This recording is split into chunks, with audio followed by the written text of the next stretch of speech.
Colton Mercer's hands had stopped shaking 2 hours ago. Now they were just numb, frozen claws gripping reins that felt like iron.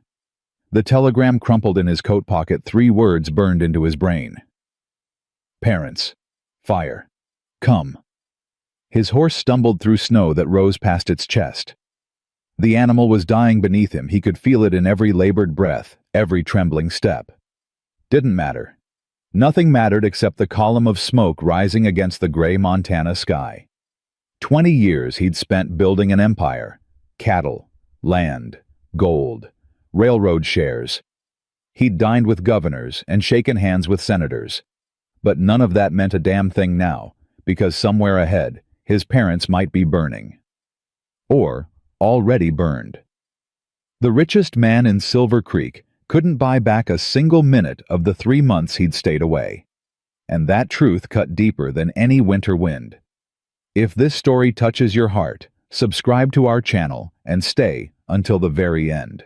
Drop a comment telling us which city you're watching from. Let us know how far this tale has traveled. Colton kicked the gelding harder. The animal groaned, but found another burst of speed plowing through drifts that would have buried a lesser horse. 3 hours.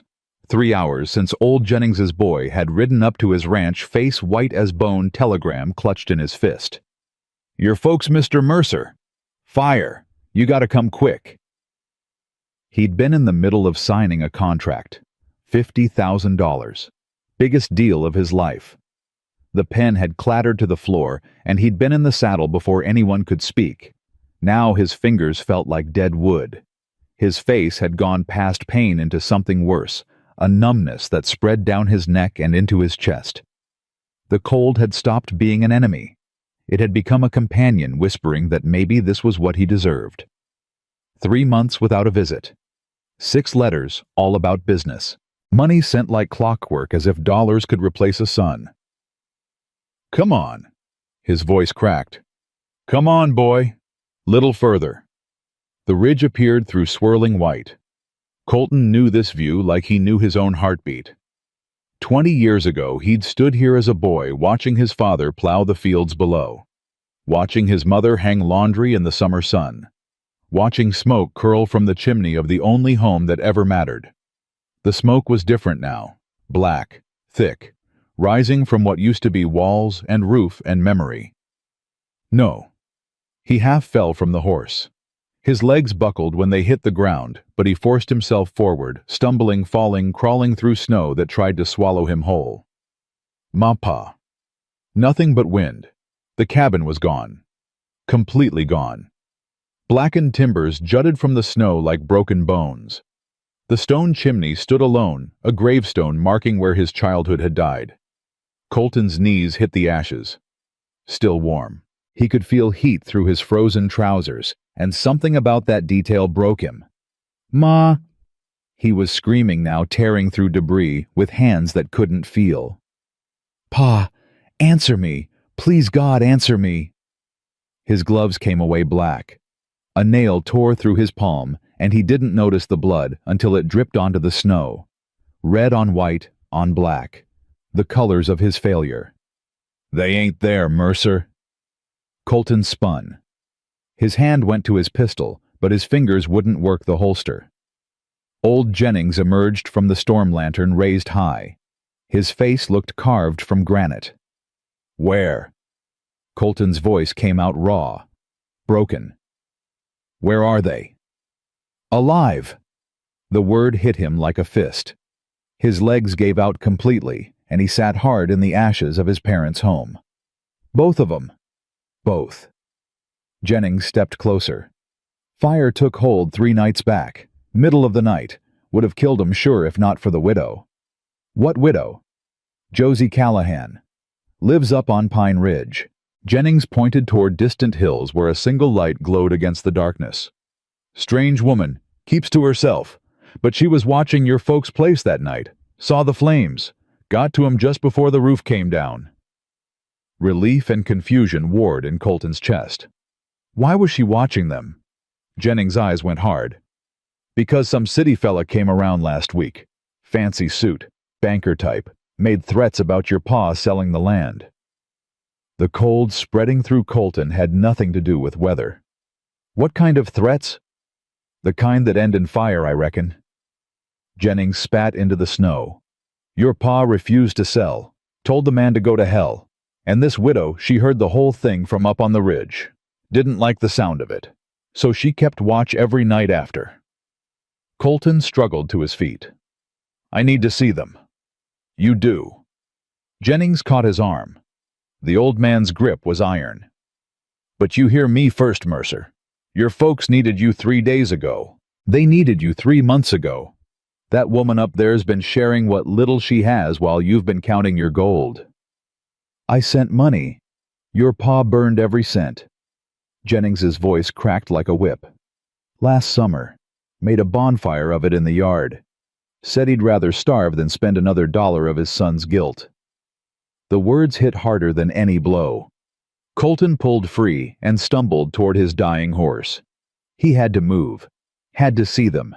Had to Mercer. Jennings' voice followed him through the storm. That woman saved their lives. Whatever else happens, you remember that. The cabin on Pine Ridge looked like a lighthouse in a sea of white. Small, weathered, smoke curling from its chimney like a prayer rising to heaven. Colton dismounted and led his exhausted horse to a lean-to beside the structure. His hands wouldn't stop trembling as he secured the reins.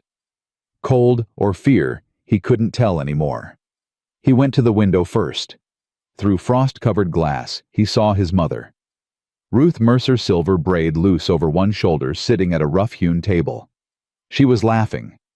The sound reached him even through the walls, and something cracked in his chest.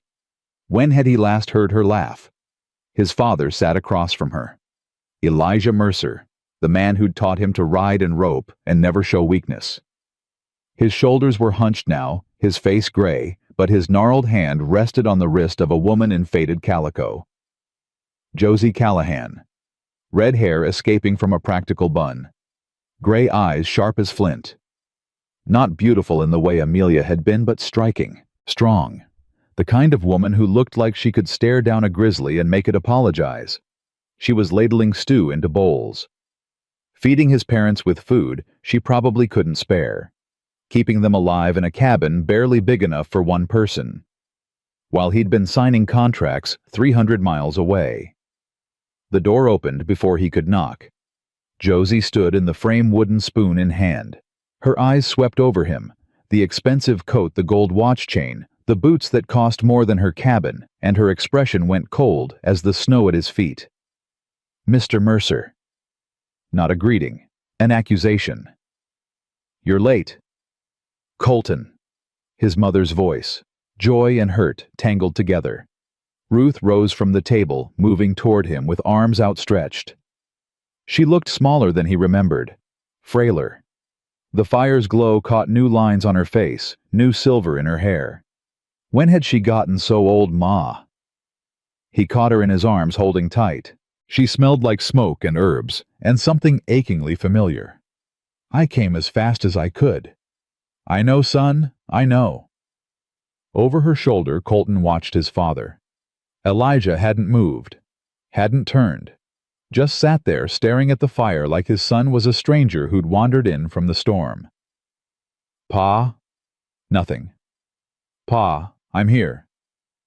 Heard you the first time. Elijah's voice came out rough as gravel. Whole territory probably heard you way you were hollering out there. Ruth pulled back her hands on Colton's face. Sit. Eat. You must be frozen through. Josie stepped aside to let him enter, but just barely. Her shoulder brushed his as he passed, and she didn't apologize. The cabin was tiny, one room with a loft overhead. A bed in the corner barely big enough for two. A fire crackling in the hearth. The smell of venison stew thick in the air. Colton sat at the table. Josie set a bowl in front of him without a word, her movements sharp and efficient. Thank you. He meant for the food, for saving his parents, for everything. Don't thank me yet. She turned her back. Morning comes early. I don't feed people who don't work. Now, Josie, Ruth started. It's all right, Ma. Colton picked up his spoon. She's earned the right to say what she wants. Josie's shoulders stiffened. She hadn't expected agreement. The stew was good. Better than anything his ranch cook had made. But Colton barely tasted it, too aware of his father's silence across the table. "How bad was it?" he finally asked. "The fire." "Bad enough." Ruth's voice went quiet. "Started in the kitchen. We were sleeping. The smoke woke your father first, but by then the flames had spread. We couldn't get to the door. I got us to the window." Elijah still wasn't looking at him. "Threw your ma out first, was climbing through myself when the roof started coming down. That's when I reached them." Josie spoke from her place by the fire. "Pulled him clear, dragged them both to the barn, kept them there till the storm passed. You saved their lives. I did what anyone would have done." "No." Colton set down his spoon. "You did what I should have been here to do." Silence fell, heavy, suffocating. Josie turned to face him. Her gray eyes held no warmth, but something flickered there. Surprise, maybe. She hadn't expected him to say that. "I want to pay you," Colton said. "For your trouble, for the food, for everything." He reached into his coat and pulled out the leather pouch. Coins clinked inside. More money than she'd probably see in 5 years. Josie looked at the pouch like he'd offered her a dead rat. "Put that away." "Mrs. Callahan." "I said put it away." Her voice could have frozen the fire. "I didn't save your parents for money, Mr. Mercer. And I won't take payment for basic human decency." "Then let me help some other way. Supplies. Firewood. Whatever you need." "What I need is for you to understand something." Josie stepped closer, close enough that he could see the gold flecks in her gray eyes. "You can't buy your way out of guilt. You can't throw money at a problem and call it solved. Your parents almost died because you weren't here. All your wealth, all your land, all your cattle, none of it meant a damn thing when that roof was coming down." Each word landed like a blow. "You're right," Colton said quietly. Josie blinked. "What?" "I said you're right. I should have been here. I should have come back months ago. I sent money instead of myself because it was easier. Because I was a coward." He held her gaze. "So yes, Mrs. Callahan. You're absolutely right." The anger in her eyes flickered, shifted, became something harder to read. "Well," she turned back to the fire. "At least you're honest about it." Ruth touched Colton's hand. "She's been through a lot, son. Give her time." "Time for what?" "Time to see that you're not the man she thinks you are." From his chair, Elijah laughed. The sound held no humor. "Isn't he, though, Elijah?" Ruth's voice carried warning. "What boy needs to hear the truth?" The old man finally turned to face his son. Firelight caught his face, older than Colton remembered, lines carved deep by time and weather. But his eyes were the same, sharp, unforgiving. "You think one storm changes anything? You think riding through one blizzard makes up for 3 years of absence? Pa, don't." Elijah's hand slammed the table. "Don't you paw me. I've got no son. Had one once. He ran off to fight Lincoln's war against my wishes. Came back a stranger. Built an empire, and forgot where he came from." The words hit like bullets. Colton remembered that day in 1862. Standing in the kitchen of that burned-down cabin, uniform pressed and waiting, telling his father he was joining the Union Army. "No son of mine fights for Lincoln." His father's face had been red with fury. His fist had cracked the table, the same table that was now ash and memory. "I fought because it was right," Colton said, the old argument rising like bile. "You fought because you wanted glory, wanted adventure, wanted anything except staying here and helping your family survive." Elijah's voice broke. "And while you were off playing soldier, your mother worried herself sick. Couldn't eat, couldn't sleep. Spent every night praying for a son who couldn't be bothered to write. I wrote 6 letters in 4 years. I counted. Elijah's eyes glistened. 6 letters. And when you finally came home, you weren't my boy anymore. You were someone else. Someone cold.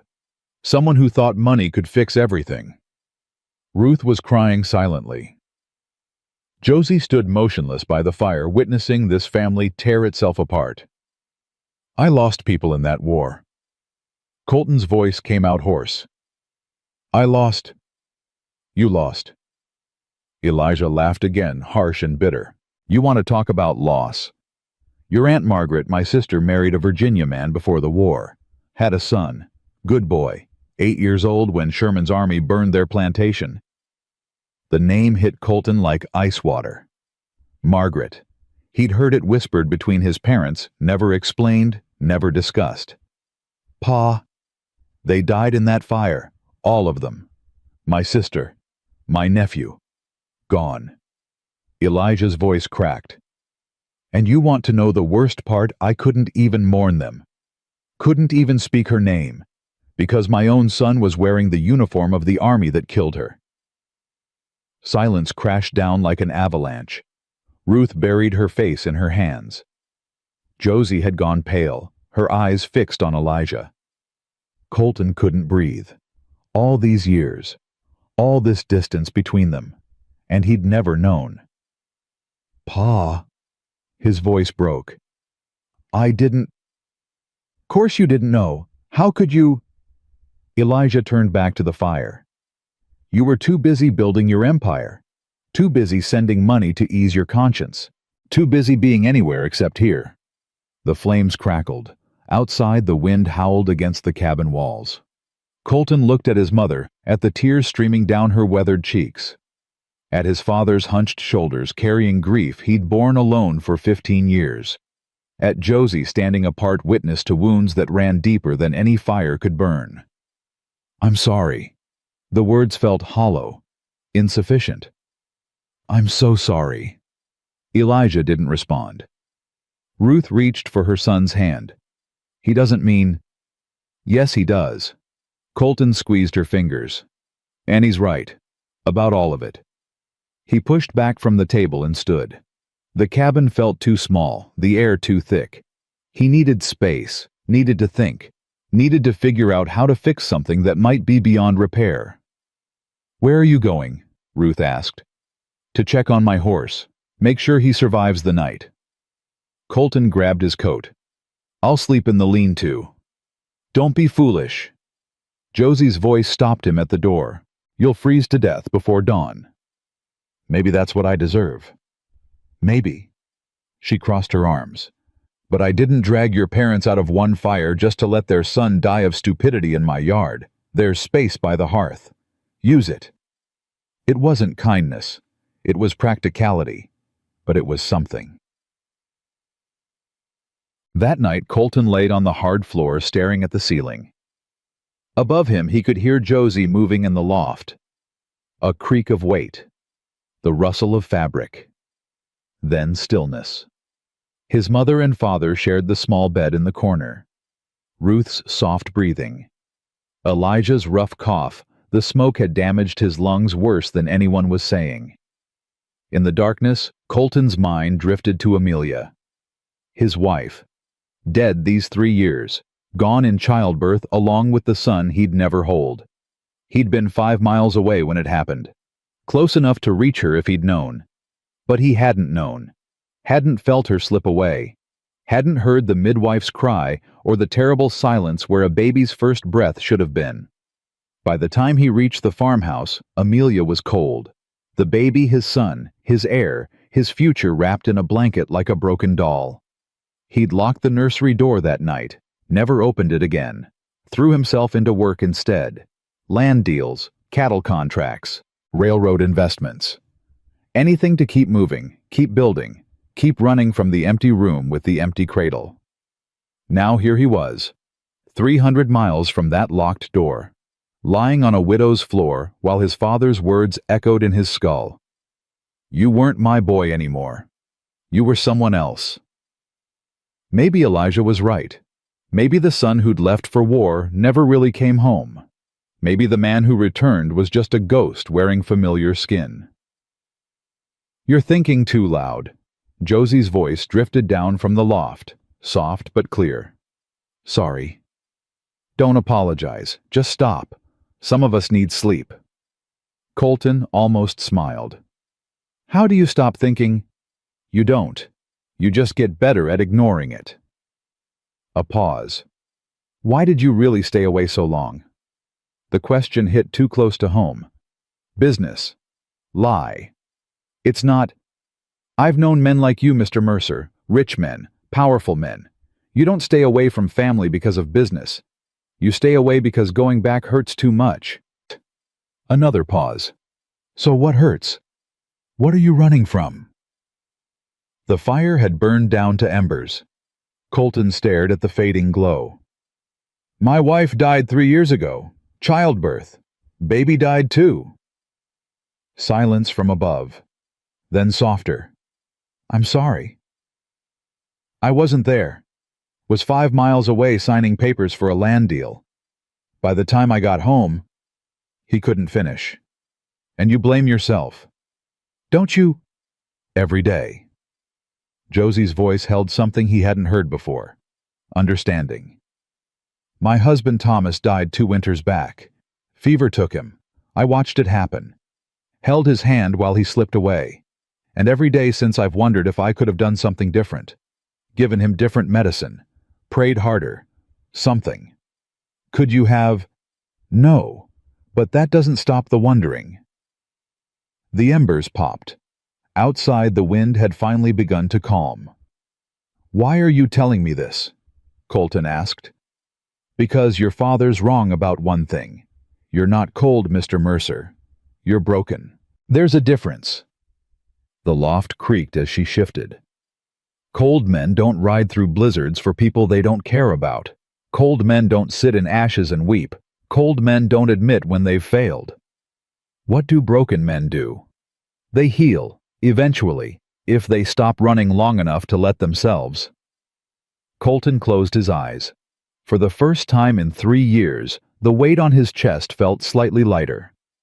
"Mrs. Callahan." "Josie. If we're sharing secrets, you might as well use my name." "Josie." It felt strange on his tongue. Intimate in a way he hadn't expected. "Thank you." "Don't thank me yet." But her voice had lost its edge. "Morning comes early. I'll expect you at the woodpile by dawn." "Yes, ma'am." A sound that might have been a laugh drifted down. "Good night, Mr. Mercer." "Colton." A pause. "Good night, Colton." He lay there long after her breathing evened out, thinking about fire and loss and the strange paths that led broken people to each other. His father coughed in his sleep, a wet, rattling sound. His mother murmured comfort without waking. And somewhere above, a widow who'd saved 2 lives, rested peacefully for the first time in days. Tomorrow would bring new challenges, new conflicts, new opportunities to fail or succeed. But for now, in this moment, Colton Mercer was exactly where he needed to be. Home. Or something close to it. Dawn came gray and bitter. Colton was at the woodpile before first light axe in hand, breath fogging in the frozen air.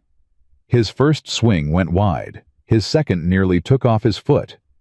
3 years behind a desk had made him soft. Pathetic. Josie stood on the cabin steps, shawl wrapped tight, steam rising from the cup in her hands. "Want to show me how it's done?" Colton panted. "Thought you built an empire with those hands." "I did. Doesn't mean I remember how to use them." She set down her cup and crossed to him.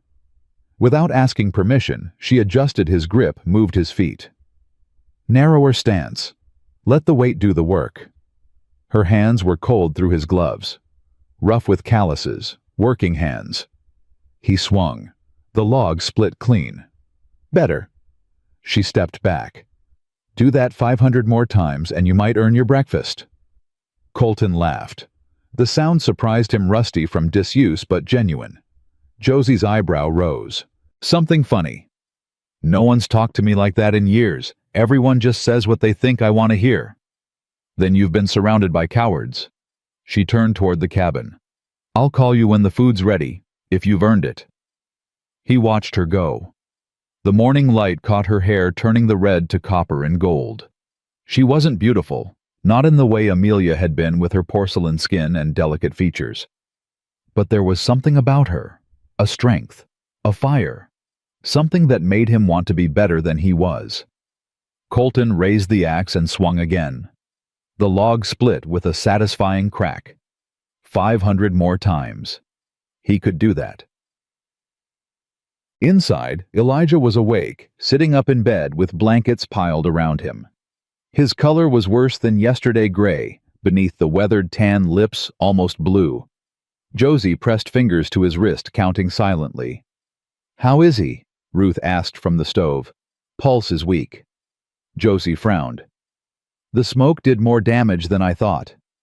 "I'm fine," Elijah growled. "You're not, and lying about it won't help." Josie tucked the blankets tighter.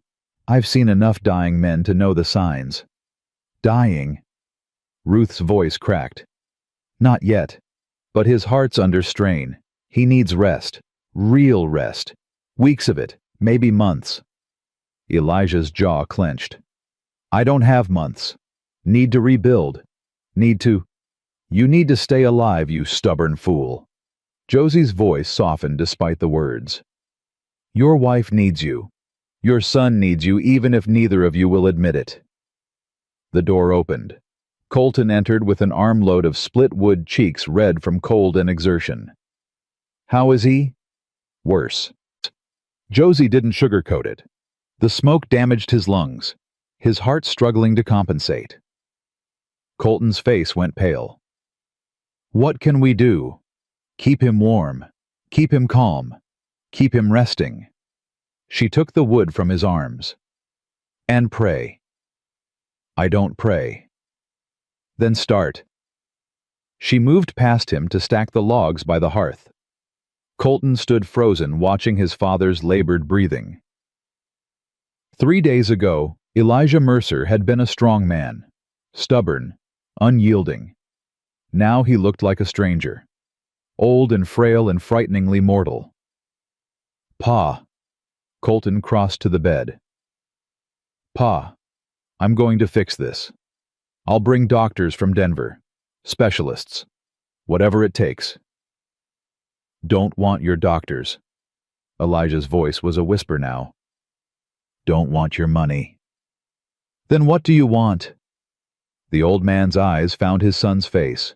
For a moment the anger faded, the bitterness retreated, and Colton saw something he hadn't seen in years. Fear. "I want you to stay." Elijah's hand reached out trembling. "Just stay." Colton took his father's hand. The fingers felt like bird bones, fragile and cold. "I'm not going anywhere, Pa. I promise." Elijah nodded once. His eyes drifted closed. Within moments, his breathing deepened into sleep. Ruth touched Colton's shoulder. "He asked about you, you know. Before the fire. Every day. Any word from the boy. Like you were still 12 years old, coming home late from fishing." Colton's throat tightened. "He burned my money. He burned his pride." Ruth smiled sadly. "Threw every coin in the fire pit, then sat there watching it melt. Crying. First time I'd seen him cry since Margaret died." Margaret. His aunt. The sister Elijah had lost to Sherman's army. "Why didn't you tell me?" "He wouldn't let me. Said some griefs were too heavy to share." Ruth's hand squeezed his shoulder. "He loves you, Colton, more than you know. He just forgot how to show it." From her place by the fire, Josie watched this exchange in silence. Her gray eyes moved between mother and son, cataloging, calculating. She'd heard enough grief in her life to recognize it.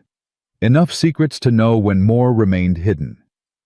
Whatever had broken this family ran deeper than war, or money, or absence. And something told her she was right in the middle of it now, whether she wanted to be or not. 4 days passed in a blur of chopping wood, hauling water, and learning to knead bread without making a mess of the kitchen. Colton's hands blistered, cracked, and bled. His back screamed from sleeping on the hard floor. His pride took a beating every time Josie corrected his grip or criticized his technique. He had never been happier. On the morning of the 5th day, Elijah's condition took a turn for the worse.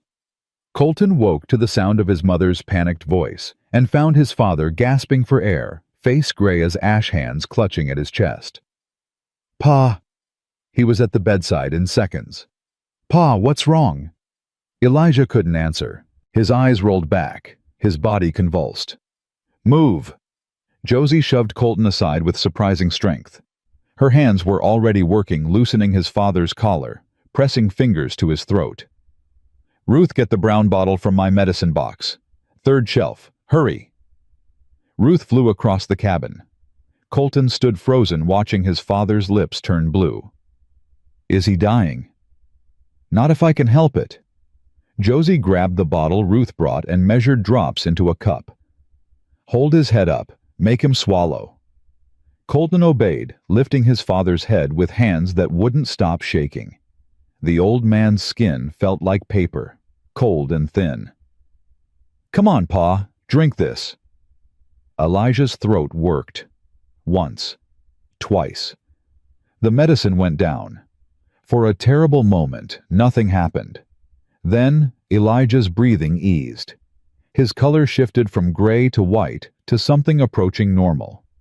His eyes fluttered open. "What?" His voice was barely a whisper. "What happened?" "Your heart."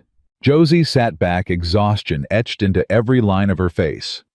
It stopped for a moment. The digitalis brought it back. "I died. Almost." She wiped sweat from her brow. "Don't do it again. I'm running low on medicine." Ruth collapsed into a chair, sobbing quietly. Colton couldn't move, couldn't think. His father had almost died. Right there, right in front of him. "How long does he have?" The question came out harsh, desperate. Josie met his eyes. "I don't know. Days, weeks. Could be months if he rests and takes the medicine." She paused.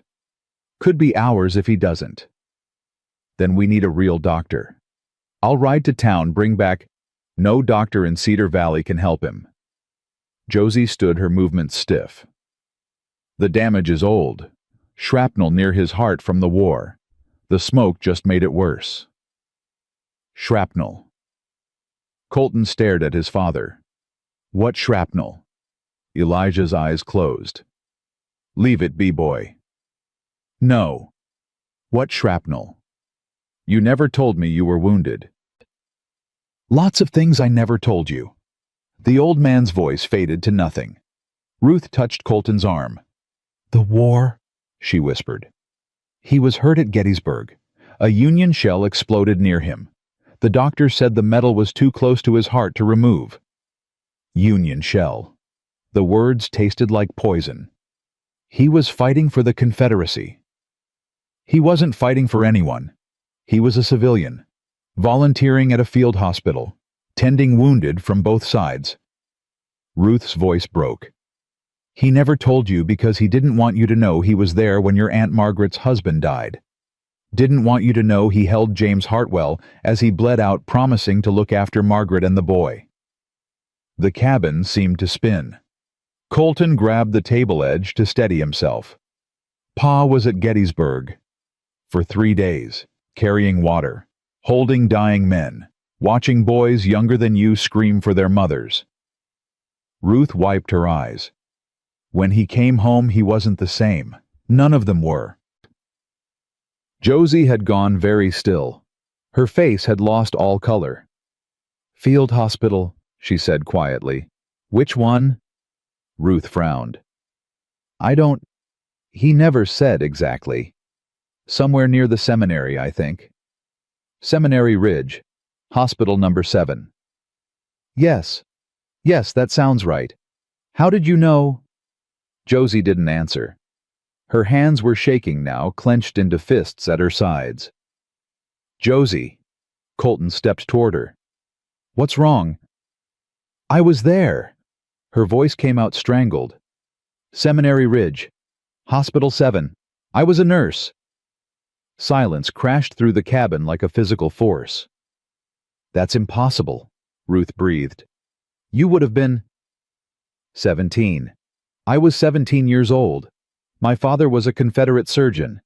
I assisted him until a Union shell took his life on the second day. Josie's eyes had gone distant, seeing things none of them could see. After that, I kept working, couldn't stop. There were too many wounded, too many dying. Colton's mind raced. His father, this woman, the same battlefield, the same hospital. Did you know him? He grabbed Josie's shoulders. Did you know my father? I knew hundreds of men, thousands. Their faces blur together after a while. But something flickered in her eyes, recognition fighting its way to the surface. There was one man, middle-aged, strong hands. He carried water all through the third day, even with shrapnel in his chest. The doctors wanted to operate, but he refused. Said he had to get home to his family. That was him. Ruth's voice shook. That was Elijah. I stitched his wound. Josie's hand rose to her mouth. Oh God, I remember now. He was delirious from blood loss. Kept calling for someone. Margaret. He kept saying Margaret. His sister. He made me promise. Josie's eyes filled with tears. Made me swear I'd get word to her somehow. Tell her James died bravely. That his last words were about her and the boy. She shook her head. I never could. The army was retreating. Everything was chaos. I lost the letter in the confusion. Colton released her and stepped back. The coincidence was too perfect, too impossible. You saved my father's life. I saved hundreds of lives, lost hundreds more. Josie wrapped her arms around herself. I didn't know he was your father. How could I have known? But you came here, to Montana, to Pine Ridge, right next to his property. Thomas chose this land, my husband. He'd been here before the war, said it was the most beautiful country he'd ever seen. Her voice steadied. I had nothing to do with your family being nearby. It was chance, nothing more. There's no such thing as chance. Elijah's voice, weak but clear, cut through the room. God puts people where they need to be. Everyone turned. The old man had pushed himself up on one elbow, his face pale but his eyes sharp. You, he said, looking at Josie. I remember you now. The girl with the steady hands. You told me I was going to live when everyone else was measuring me for a coffin. Josie nodded slowly. You called me stubborn. You were, still are. A ghost of a smile crossed Elijah's face. Figured God had a sense of humor sending you to pull me from another fire 20 years later. Pa. Colton moved to the bed. You need to rest. I need to talk. Elijah's hand caught his son's wrist with surprising strength. Sit down. Listen. Might not get another chance. Don't say that. Sit down. Colton sat. Elijah drew a rattling breath. I've been a fool son. A stubborn, prideful fool. Spent years punishing you for a war neither of us started. Blamed you for wearing Union blue when the truth is, I was ashamed of myself. Ashamed. I was there, at Gettysburg, surrounded by dying men, and I couldn't save a single one. Elijah's voice cracked. Your aunt's husband bled out in my arms. My sister's boy, just 8 years old, was orphaned because I couldn't stop the bleeding. And when Sherman's army burned their home the next year, I wasn't there to protect them either. Tears streamed down the old man's weathered cheeks. I couldn't save anyone. Not James, not Margaret, not the boy. So when you came home from the war alive, I should have been grateful. Should have thanked God for the miracle. Instead, I hated you. Hated me. Hated that you survived when so many didn't. Hated that you could still smile when my sister was ashes. Elijah's grip tightened. I know it's wrong. Knew it then. But grief makes monsters of us all. Colton couldn't speak, couldn't breathe. I'm sorry. Elijah's voice broke. I'm so sorry, son, for the silence, the distance, the years we lost because I couldn't forgive you for being alive. Pa, let me finish. The old man's eyes found Ruth, then Josie, then returned to his son. That woman saved my life, twice now, and she didn't know who I was either time, just saw someone in need and acted. His breath rattled. That's what I should have done. Should have seen my son in need of his father and just acted. Colton's throat closed. Words piled up behind his teeth with no way out. Forgive me.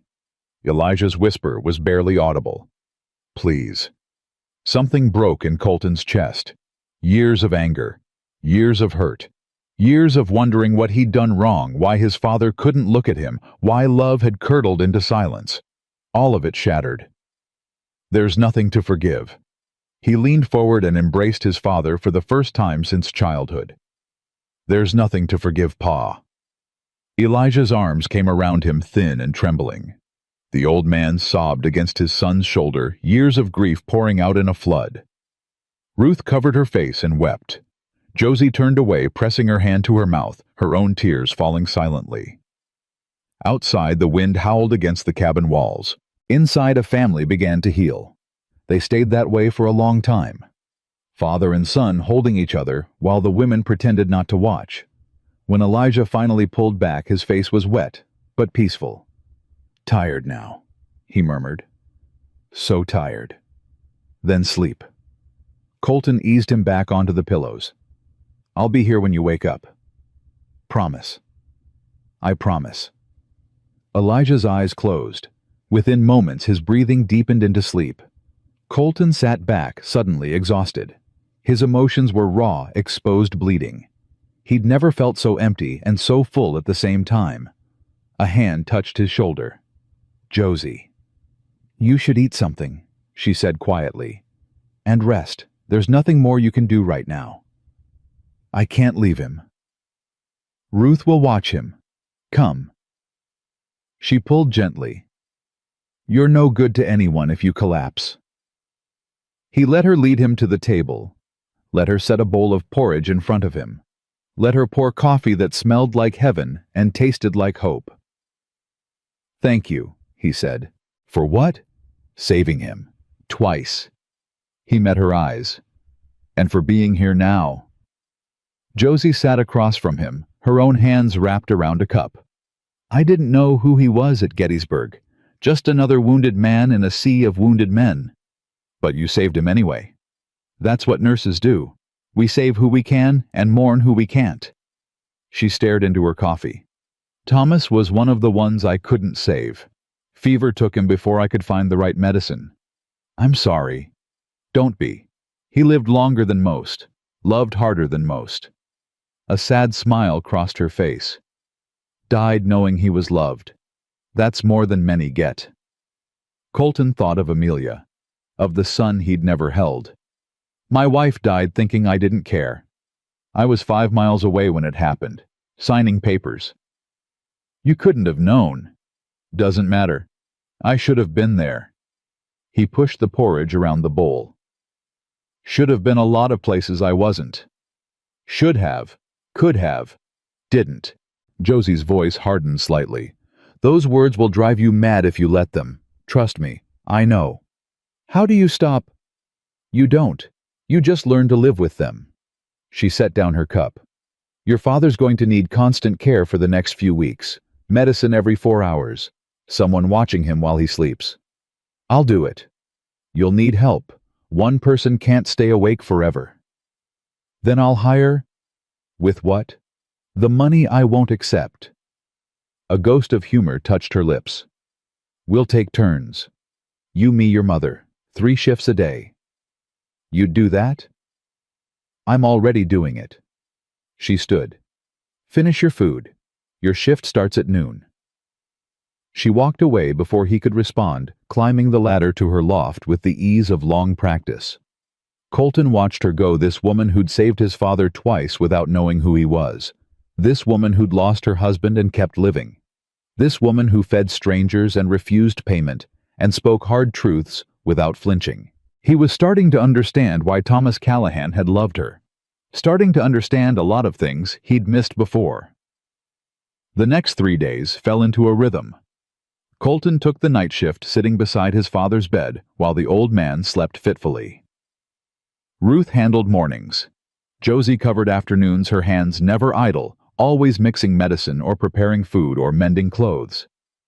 On the second night, Elijah woke in a panic. "Margaret." Colton was on his feet instantly. "Pa, it's okay. You're safe." "She's burning. I can see her burning. Have to save her." The old man tried to rise, his eyes wild. "Have to get to Richmond. Have to—" "Pa, stop. Richmond was 20 years ago." Colton pressed him gently back. "Margaret's gone. There's nothing you could have done. Could have been there. Should have gone when she asked." Elijah's voice broke into sobs. "She wrote me, you know. Begged me to come before the army arrived, but I was too proud. Too angry about the war. Told her she'd made her choice when she married a Southern man. You couldn't have known what would happen." "I knew enough. Knew Sherman was burning everything in his path. Knew Richmond would fall eventually." The old man's hands clawed at the blankets. "I killed her. My silence killed her." Colton had no answer for that. What could he say? That grief wasn't logical. That guilt found its own paths, regardless of truth. He held his father's hand instead. Sat with him in the darkness while the demons raged. Toward dawn, Elijah finally calmed. His eyes found his son's face in the weak light. "You're still here." "Told you I would be. Thought you'd run, like before." "I'm done running, Pa." The old man nodded slowly. "Good. Running gets you nowhere. Believe me, I've been doing it for 20 years. Josie appeared at the foot of the bed, her hair mussed from sleep. "How is he?" "Nightmare. Margaret again." She moved to check Elijah's pulse, her movements automatic. "Stronger than yesterday. That's something." "Something's not enough." Colton stood, stretching muscles stiff from hours of sitting. "He needs real medicine, real care." "He's getting real care." "You know what I mean. Doctors, hospital, something more than herbs and hope." Josie's jaw tightened. Herbs and hope kept him alive at Gettysburg, kept him alive through the fire, kept him alive these past 3 days. She straightened. "I know my medicine isn't fancy, Mr. Mercer, but it works.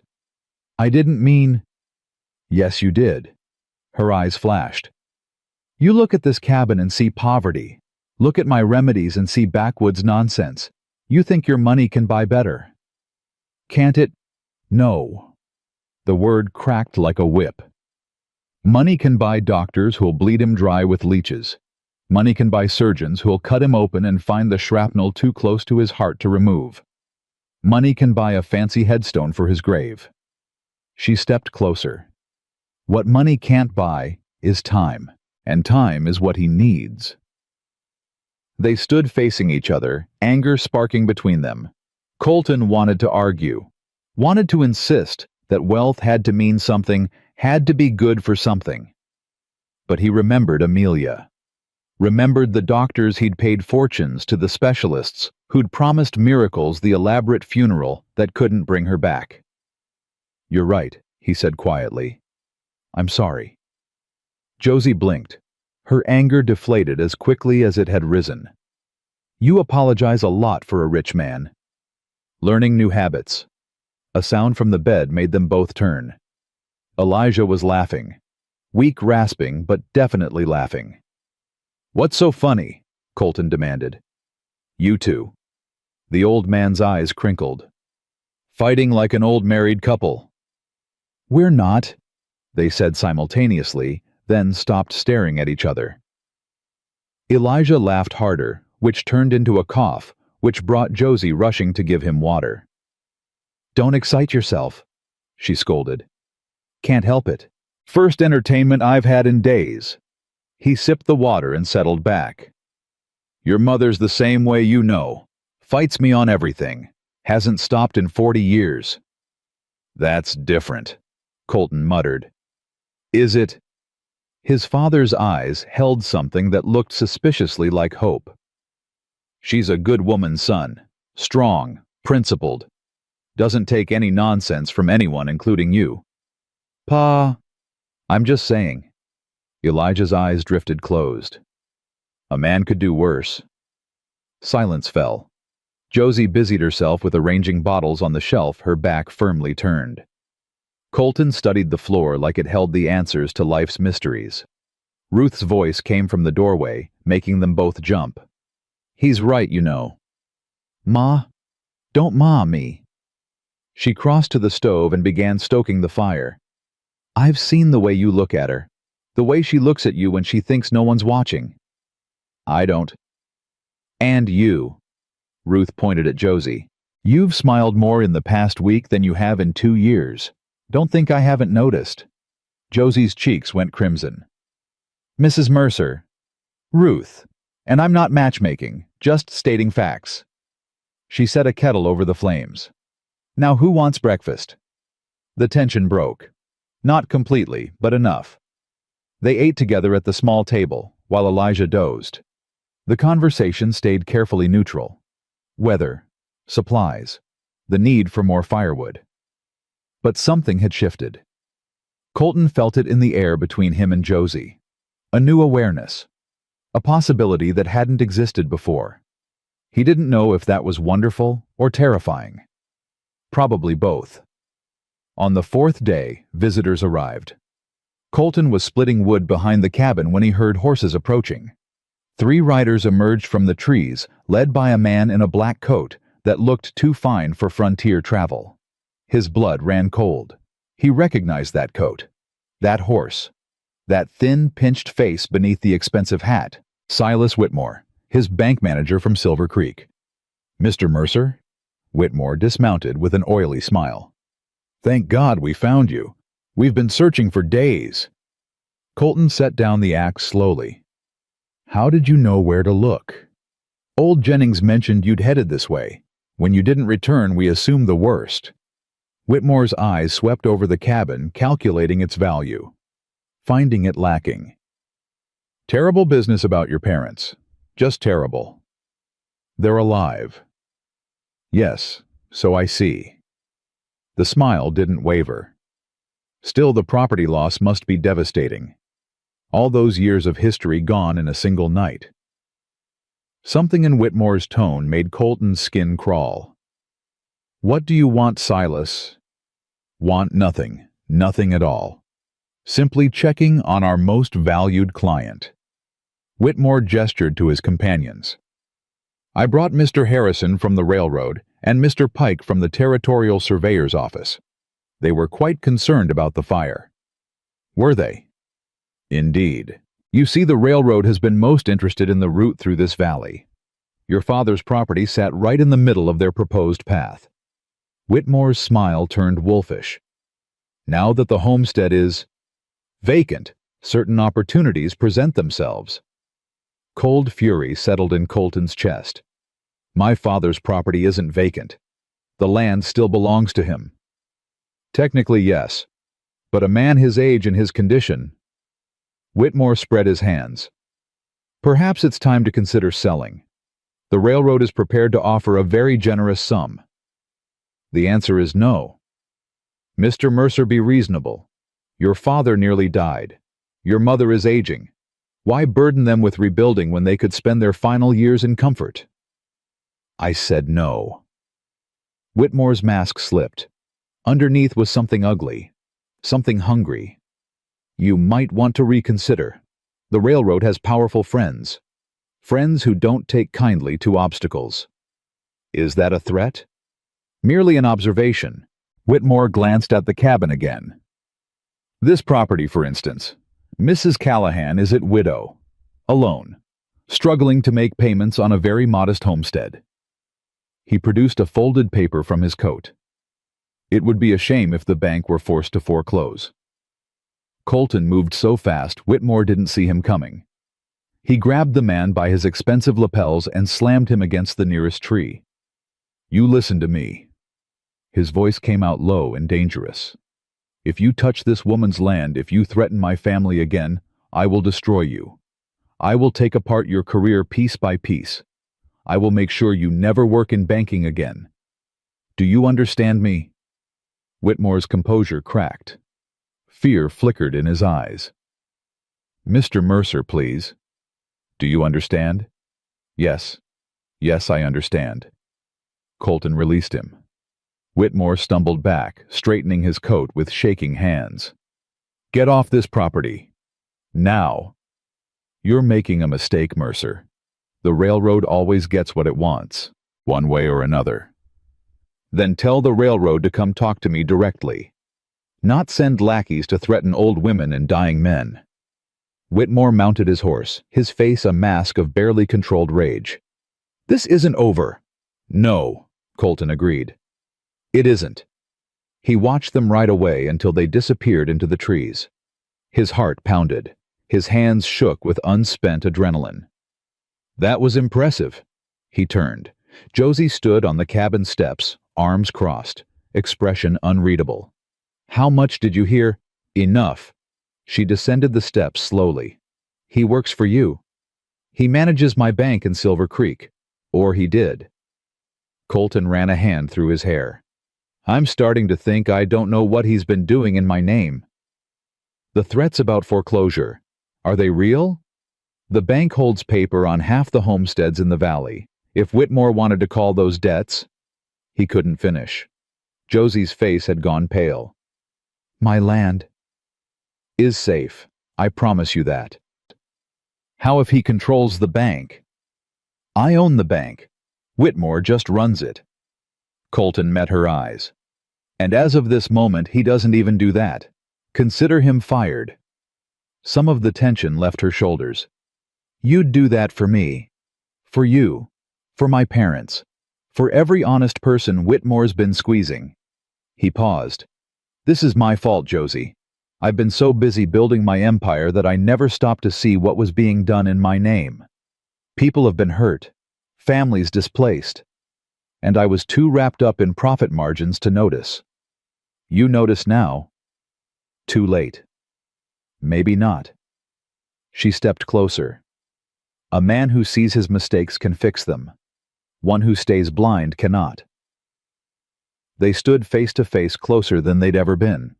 Colton could see the gold flecks in her gray eyes, the tiny scar above her left eyebrow, the determined set of her jaw. "You're an extraordinary woman, Josie Callahan." "I'm a widow with a small cabin and too much pride." But her voice had softened. "Nothing extraordinary about that." "I disagree." The moment stretched between them. Colton felt himself leaning closer, saw her eyes flicker to his lips, saw her breath catch. "Colton," his mother's voice shattered the moment. "Come quick, your father—" They ran. Elijah was sitting up when they burst through the door, not slumped against pillows, not gasping for air, sitting up straight, color in his cheeks, eyes clear for the first time in days. "Pa!"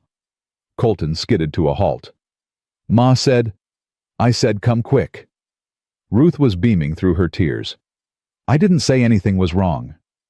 Woman nearly gave me a heart attack."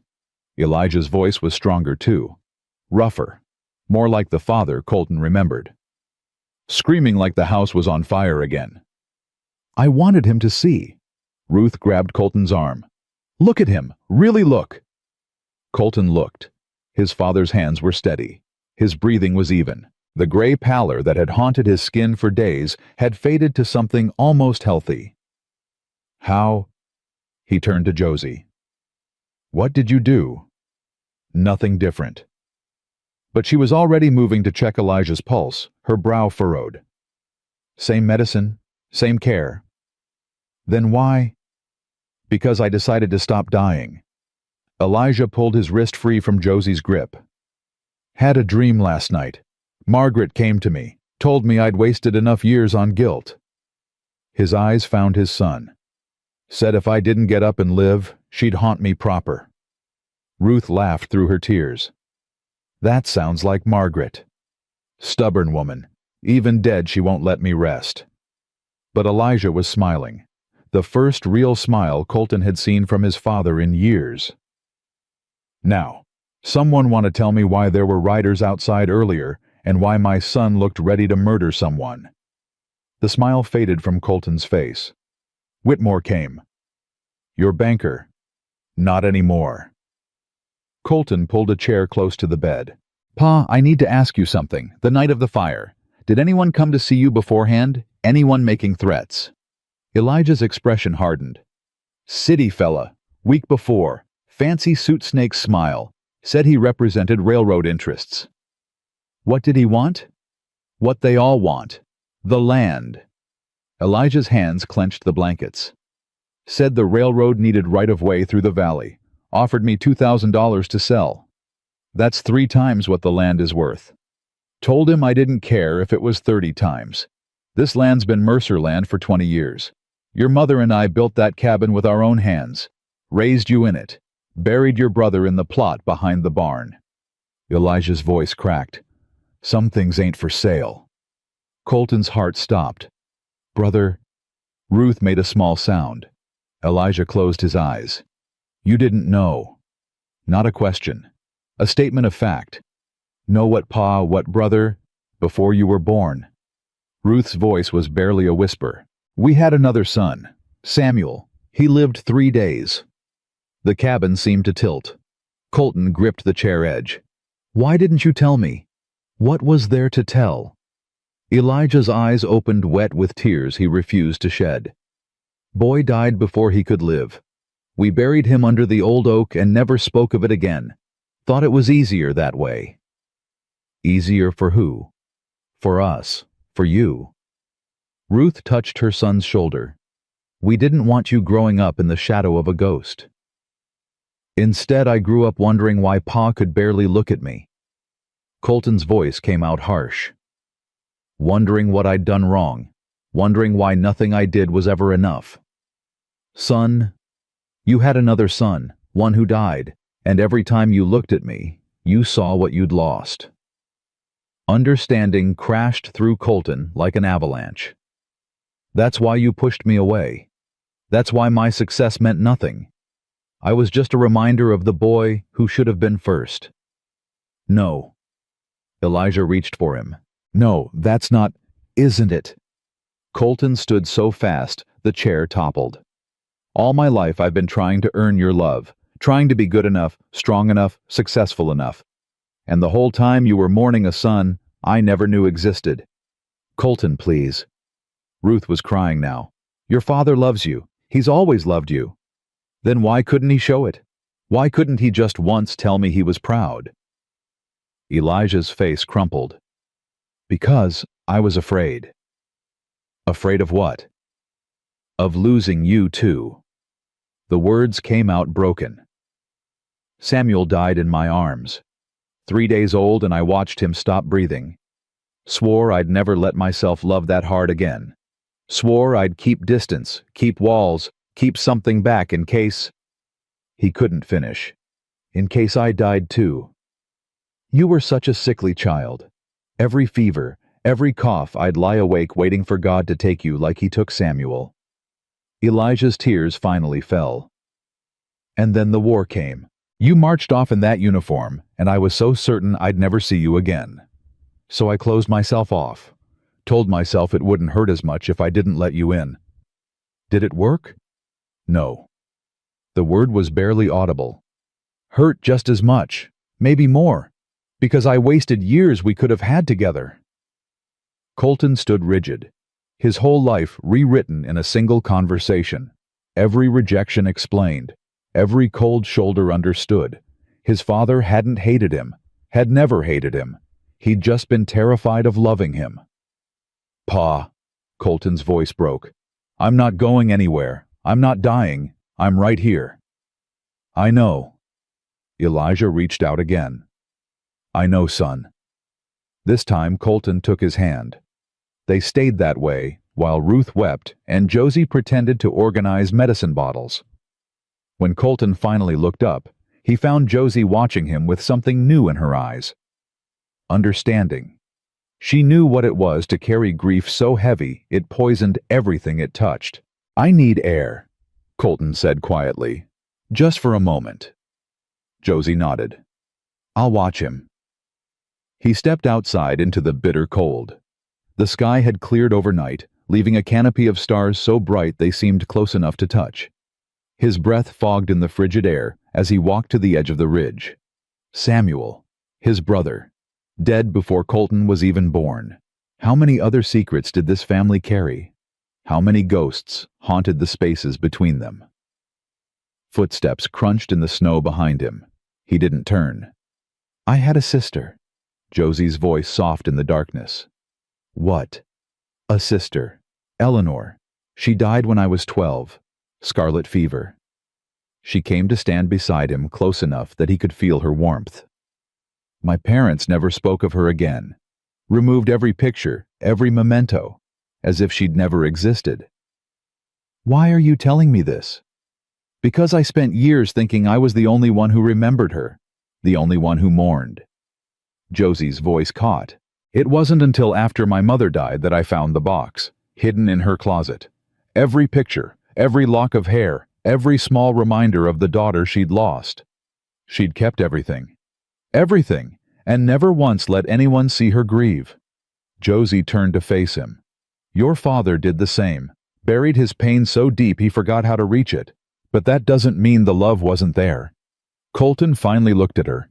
Starlight caught her hair turning the red to silver. Her eyes held pain and wisdom and something else.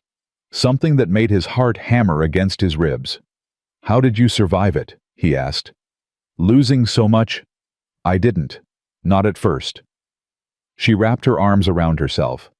"After Thomas died, I wanted to follow him.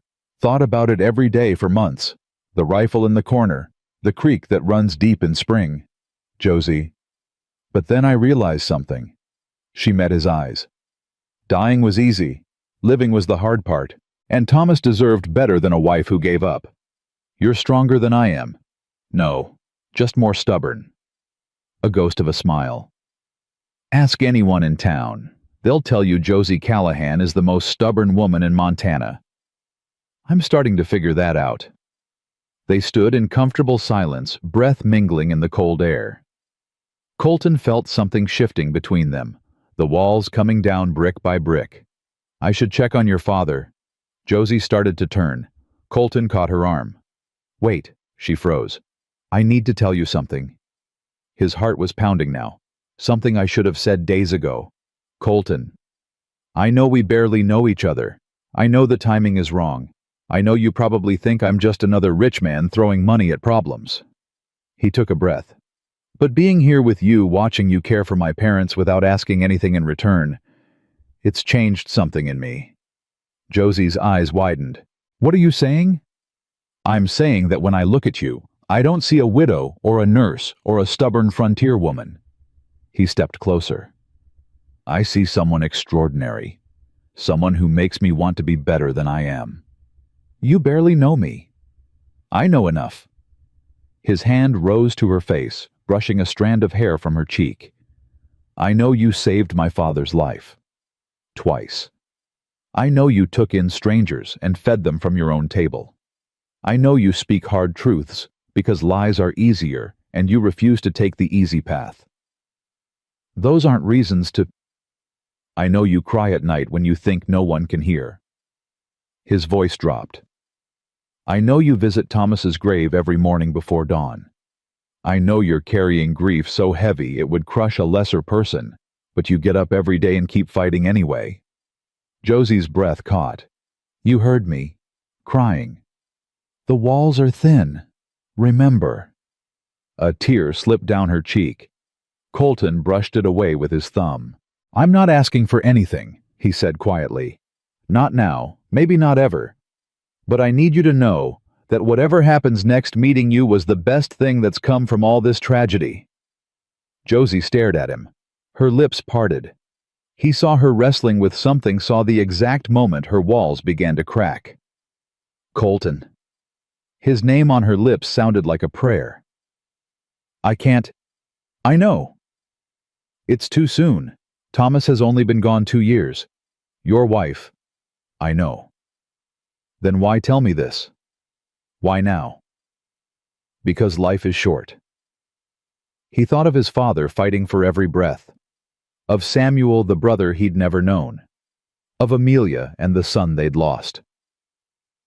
Because tomorrow isn't promised, and because I'd rather say these words and be rejected than spend the rest of my life wondering what might have been. Josie closed her eyes. A shudder ran through her. I'm scared, she whispered. Of what? Of feeling this way again. Of opening my heart and having it shattered. She opened her eyes. I survived losing Thomas. I don't know if I could survive losing someone else. Then don't lose me. It's not that simple. No. He smiled sadly. It never is. They stood facing each other so close he could feel her breath on his face. The moment stretched between them heavy with possibility. Then Josie stepped back. I need time. Her voice shook. Can you give me that? I can give you anything you need. She nodded once, then turned and walked back toward the cabin. At the door she paused. Colton. Yes. Thank you. For being honest. She looked at him over her shoulder. Not many men are. She disappeared inside, leaving him alone with the stars, and the cold, and the burning certainty that his life would never be the same. The next morning brought trouble.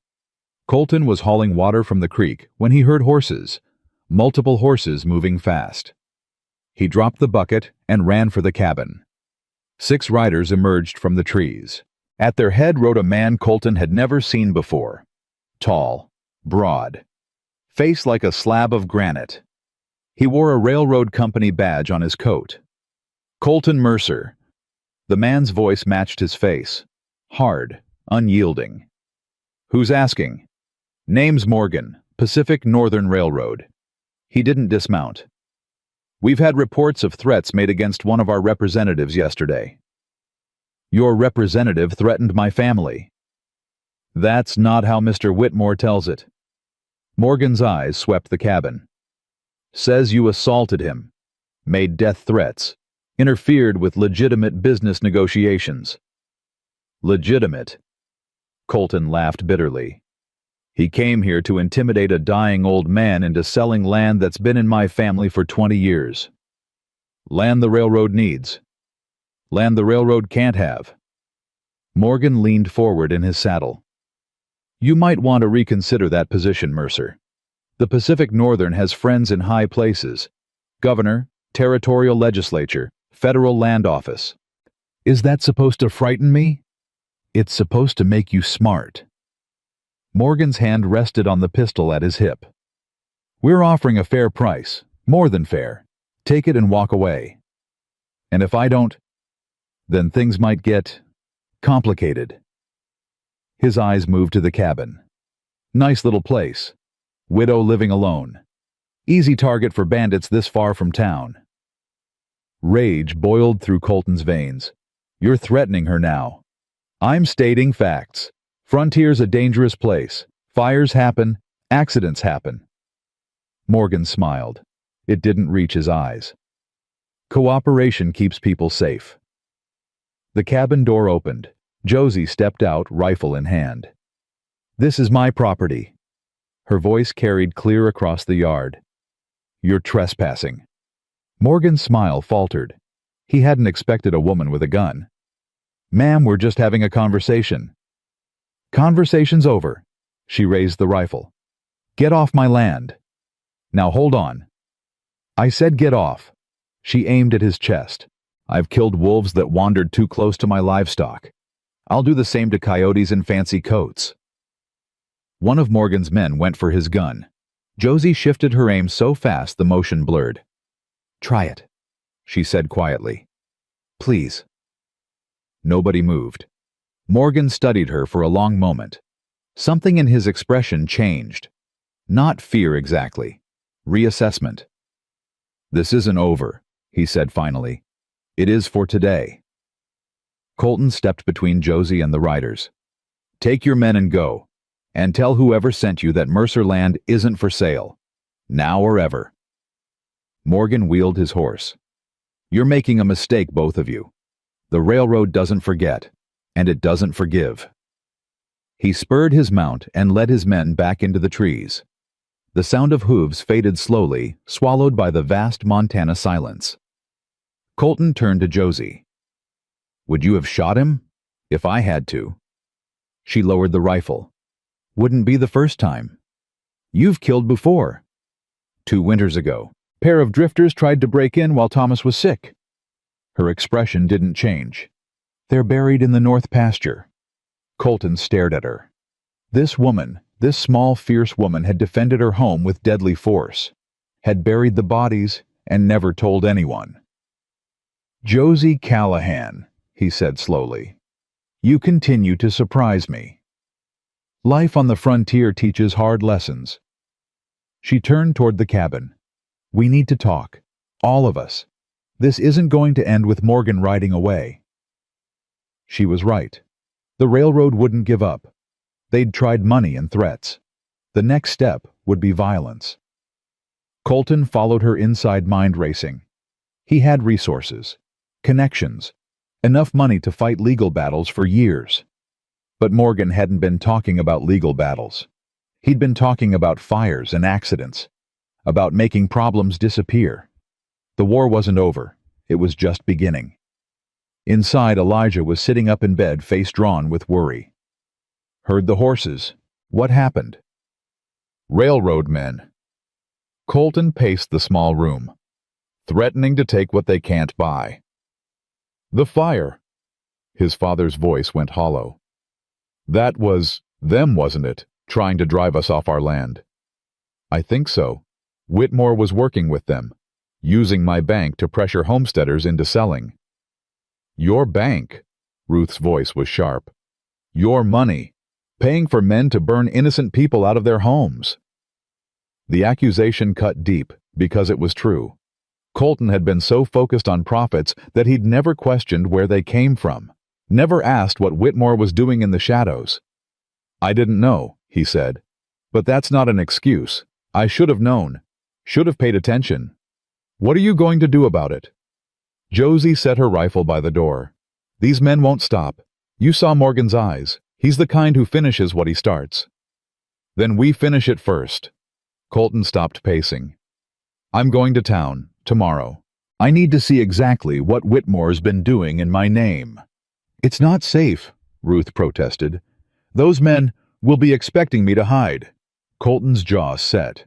"That's exactly why I need to move now before they regroup. I'm coming with you." Josie's voice left no room for argument. "Absolutely not.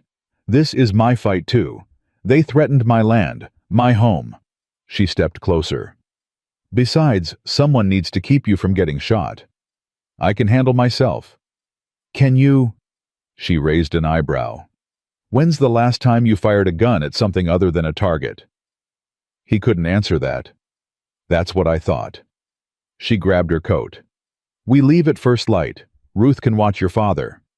"Now, wait just a minute," Elijah started. "You're in no condition to argue." Josie's tone brooked no disagreement. "Rest. Take your medicine. Let the young people handle this." "Young people?" Elijah snorted. "You're not much younger than me, woman. Young enough to win a fight, old enough to know which ones to pick." She turned to Colton. "Get some sleep. Tomorrow's going to be long." She climbed to her loft without looking back. Colton watched her go, something tight forming in his chest. This woman. This impossible, infuriating, extraordinary woman. She was going to war beside him. Not because he asked. Not because she owed him anything. Because it was right. Ruth touched his arm. "She's remarkable," she said softly. "I know. Don't let her slip away, son. Women like that don't come along twice in a lifetime." Colton thought of Amelia. Sweet, gentle Amelia, who'd never raised her voice, never challenged him, never pushed back against anything. He'd loved her, would always love her. But Josie was different. Josie was fire where Amelia had been water, strength where Amelia had been softness. Maybe that was what he needed now. Not someone to comfort him, but someone to challenge him, to make him better than he was. "Get some rest, Ma." He kissed her forehead. "Tomorrow, we start fighting back." He didn't sleep that night, just lay by the dying fire, planning, strategizing, preparing for a battle he wasn't sure he could win. But one thing he knew for certain, he wasn't running anymore. They rode out before dawn breath, fogging in the bitter cold. Josie sat straight in her saddle rifle across her lap, eyes scanning the tree line like she expected an ambush at any moment. Colton watched her from the corner of his eye. "You've done this before." "Done what?" "Ridden into danger like it was nothing." "It's not nothing." Her jaw tightened. "It's survival. There's a difference." They pushed the horses hard, making the 2-hour ride to Cedar Valley in just over 90 minutes. The town was waking up when they arrived, smoke rising from chimneys, shopkeepers sweeping their porches. Colton headed straight for the bank. The building stood at the center of town, 2 stories of brick and glass that represented everything he'd built over the past 10 years. His name was carved in stone above the door. Mercer Valley Bank, Est, 1872. He'd been so proud of that sign once. Now it felt like an accusation. "Wait here," he told Josie. "Not a chance." "Josie, I didn't ride 2 hours to sit outside like a good little woman." She dismounted and tied her horse. "Whatever's in there, we face it together." He knew better than to argue. Inside the bank was quiet. 2 tellers behind the counter, a clerk at a desk, and Silas Whitmore standing by the vault like he owned the place. His face went white when he saw Colton. "Mr. Mercer?" He recovered quickly, pasting on that oily smile. "I didn't expect. I want the books." "I'm sorry." "The ledgers. Every transaction from the past 3 years. On my desk in 10 minutes. Colton's voice could have frozen water. "And then I want your office cleared. You're done." Whitmore's smile finally cracked. "You can't do this. I have contracts, agreements with the railroad." "Agreements made in my name without my knowledge." Colton stepped closer. "Did you think I wouldn't find out? Did you think I'd just let you burn people out of their homes?" "I don't know what you're talking about." "The Mercer homestead, my parents' home." Colton grabbed Whitmore's collar. "You had it torched." "That's ridiculous. I was in Cheyenne when—" "You were in Cheyenne arranging payment for the men who did it." Colton shoved him backward. "I have witnesses. I have records. And when the sheriff sees what you've been doing, you'll hang." Whitmore's composure shattered completely. His eyes darted to the door, calculating escape. "Don't even think about it." Josie had moved to block the exit, rifle raised. "Try to run and I'll put a hole through your leg." "You wouldn't dare. This is a bank. There are witnesses. Witnesses who'll testify they saw a thief trying to flee." Her finger moved to the trigger. "Your choice." Whitmore sagged. The fight drained out of him like water from a cracked bucket. "Fine." His voice came out bitter. "You want the books, take them. But it won't matter. The railroad has copies of everything. They know every deal, every foreclosure, every penny that changed hands." "What deals exactly?" Whitmore laughed. It was an ugly sound. "You really don't know, do you? For 3 years I've been buying up land along the proposed rail route. Using your money, your bank, your name. Dozens of homesteads, hundreds of acres. Buying or stealing. What's the difference?" Whitmore spread his hands. "Some sold willingly. Others needed encouragement. A few fires. Some cattle gone missing. Nothing that couldn't be explained by frontier hardship." Colton felt sick. "How many families?" 23. No remorse. No shame. 23 families who stood in the way of progress. The railroad paid well for their removal. "And my parents. Stubborn old fools." Whitmore's lip curled.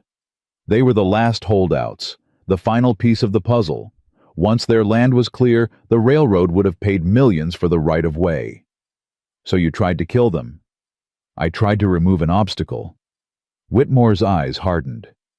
Don't pretend you're any different, Mercer. You've crushed plenty of people building your empire. The only difference is, you didn't get your hands dirty. The accusation hit home because it held a kernel of truth. Colton had looked the other way, had accepted profits without asking questions, had built his wealth on foundations he'd never examined. You're right, he said quietly. I was blind, willfully blind, but that ends today. He turned to the tellers, who'd been watching with wide eyes. I want every foreclosure document from the past 3 years, every land transfer, every payment to or from the Pacific Northern Railroad. Sir, those records are confidential. I own this bank. Nothing here is confidential from me. Colton's voice rose. Move, now. They scrambled to obey. Whitmore watched with growing desperation. You're making a mistake. The railroad won't let this stand. They have lawyers, politicians, men who make problems disappear. Let them try. Colton met his eyes. I'm done being afraid of men in suits. The door burst open. Sheriff Tom Bradley strode in, badge gleaming hand on his holster. Got your message, Mercer. His eyes swept the room, settling on Whitmore. This the man. He confessed to arson, conspiracy, fraud. Colton stepped back. He's all yours. Bradley moved to take Whitmore's arm. The banker twisted free. Wait. You don't understand. I can give you names, important names. The railroad board, politicians in Cheyenne, everyone who profited from this scheme. His voice rose to a desperate pitch. I'll testify, against all of them. Just don't let them hang me. That's for the judge to decide. Bradley snapped handcuffs on his wrists. Silas Whitmore, you're under arrest for arson, attempted murder, and fraud. Anything you say, please. Whitmore was crying now, all pretense gone. They'll kill me. The railroad doesn't leave witnesses. The moment I'm in jail, they'll send someone to shut me up. Colton hesitated. The man was pathetic, broken, but he might be right about the danger. Put him somewhere safe, he told Bradley. Somewhere the railroad's men can't reach. My house. Josie's voice surprised everyone. It's remote, hard to find if you don't know the way. You'd shelter the man who tried to burn your neighbors alive. I'd shelter anyone whose testimony might save innocent lives. Her jaw set. Besides, if he tries anything, I'll shoot him myself. Bradley looked from Josie to Colton to Whitmore. This is highly irregular. So is burning families out of their homes. Colton signed the papers the clerks had brought. Do it. Keep him alive long enough to testify. And after he can hang for all I care. Whitmore made a strangled sound. Bradley hauled him toward the door. One more thing. Colton stopped them. Who gave the order for my parents' home? Who specifically? Whitmore's eyes darted left. Fear flickered across his face. Morgan. He's the railroad's fixer.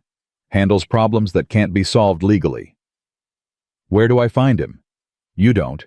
He finds you. Whitmore's voice dropped. And when he does, you'd better pray. Because Morgan doesn't negotiate. He eliminates. They were gone before Colton could ask more. He spent the next 3 hours buried in ledgers. The evidence was damning. Payment after payment to unnamed contractors. Land transfers at a fraction of fair value. Loans called in without warning, forcing families to sell or face foreclosure. All of it funneled through his bank, his company, his name. This is worse than I thought. Josie sat across from him, helping sort through papers. 23 families displaced, 7 homesteads burned, 2 deaths recorded as accidents. Who died? Jacob Reinhardt, listed as a hunting accident. She held up a document. Sarah Jennings, heart failure while alone. Old Jennings' wife. Looks like it. Josie's voice hardened. She died 3 months before the fire at your parents' place. Maybe Jennings knew more than he let on. Colton's mind raced. Jennings had been the one who found his parents, the one who sent the telegram, the one who pointed him toward Josie's cabin. What if that wasn't coincidence? I need to talk to him. Jennings, he's miles from here. Then we ride. Colton gathered the most damning papers. There's something he's not telling us. They left the bank in the hands of a trusted clerk and rode north. The day had warmed slightly, snow melting in patches, but the wind still cut like a knife. Jennings's homestead sat in a narrow valley between two ridges. Smoke rose from the chimney. A single horse stood in the corral. Colton dismounted and approached the door. Before he could knock, it swung open. Jennings stood there, shotgun raised, face like thunder. Come to finish what they started. What no? Colton raised his hands.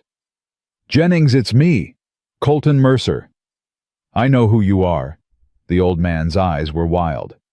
I know what your bank did to my Sarah, murdered her just like they murdered Jacob Reinhardt. That's what we came to talk about. We found the records. We know what Whitmore was doing.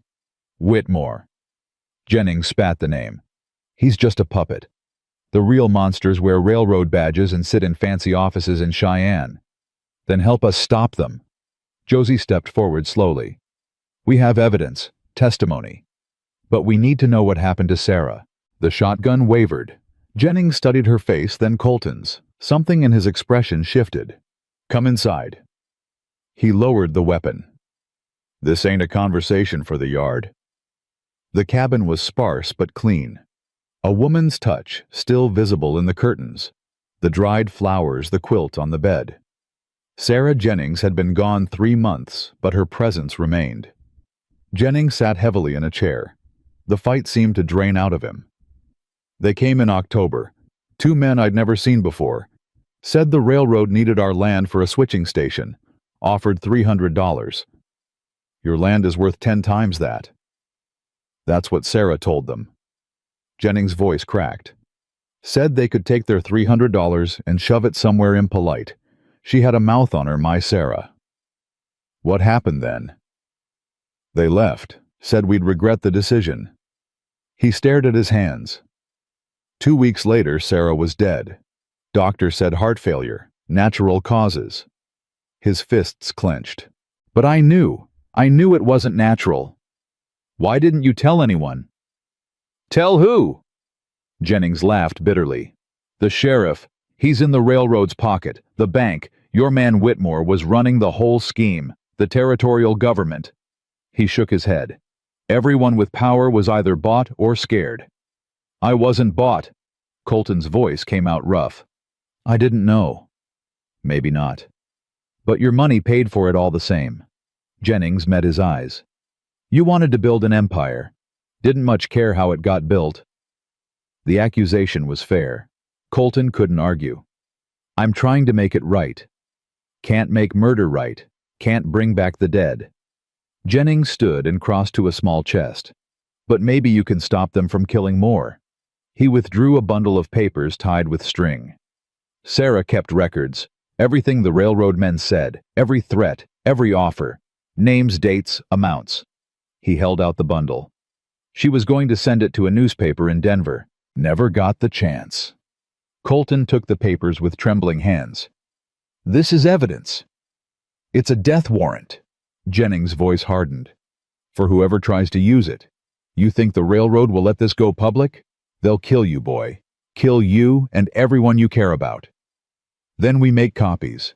Send them everywhere. Denver, San Francisco, Washington. Colton's mind raced.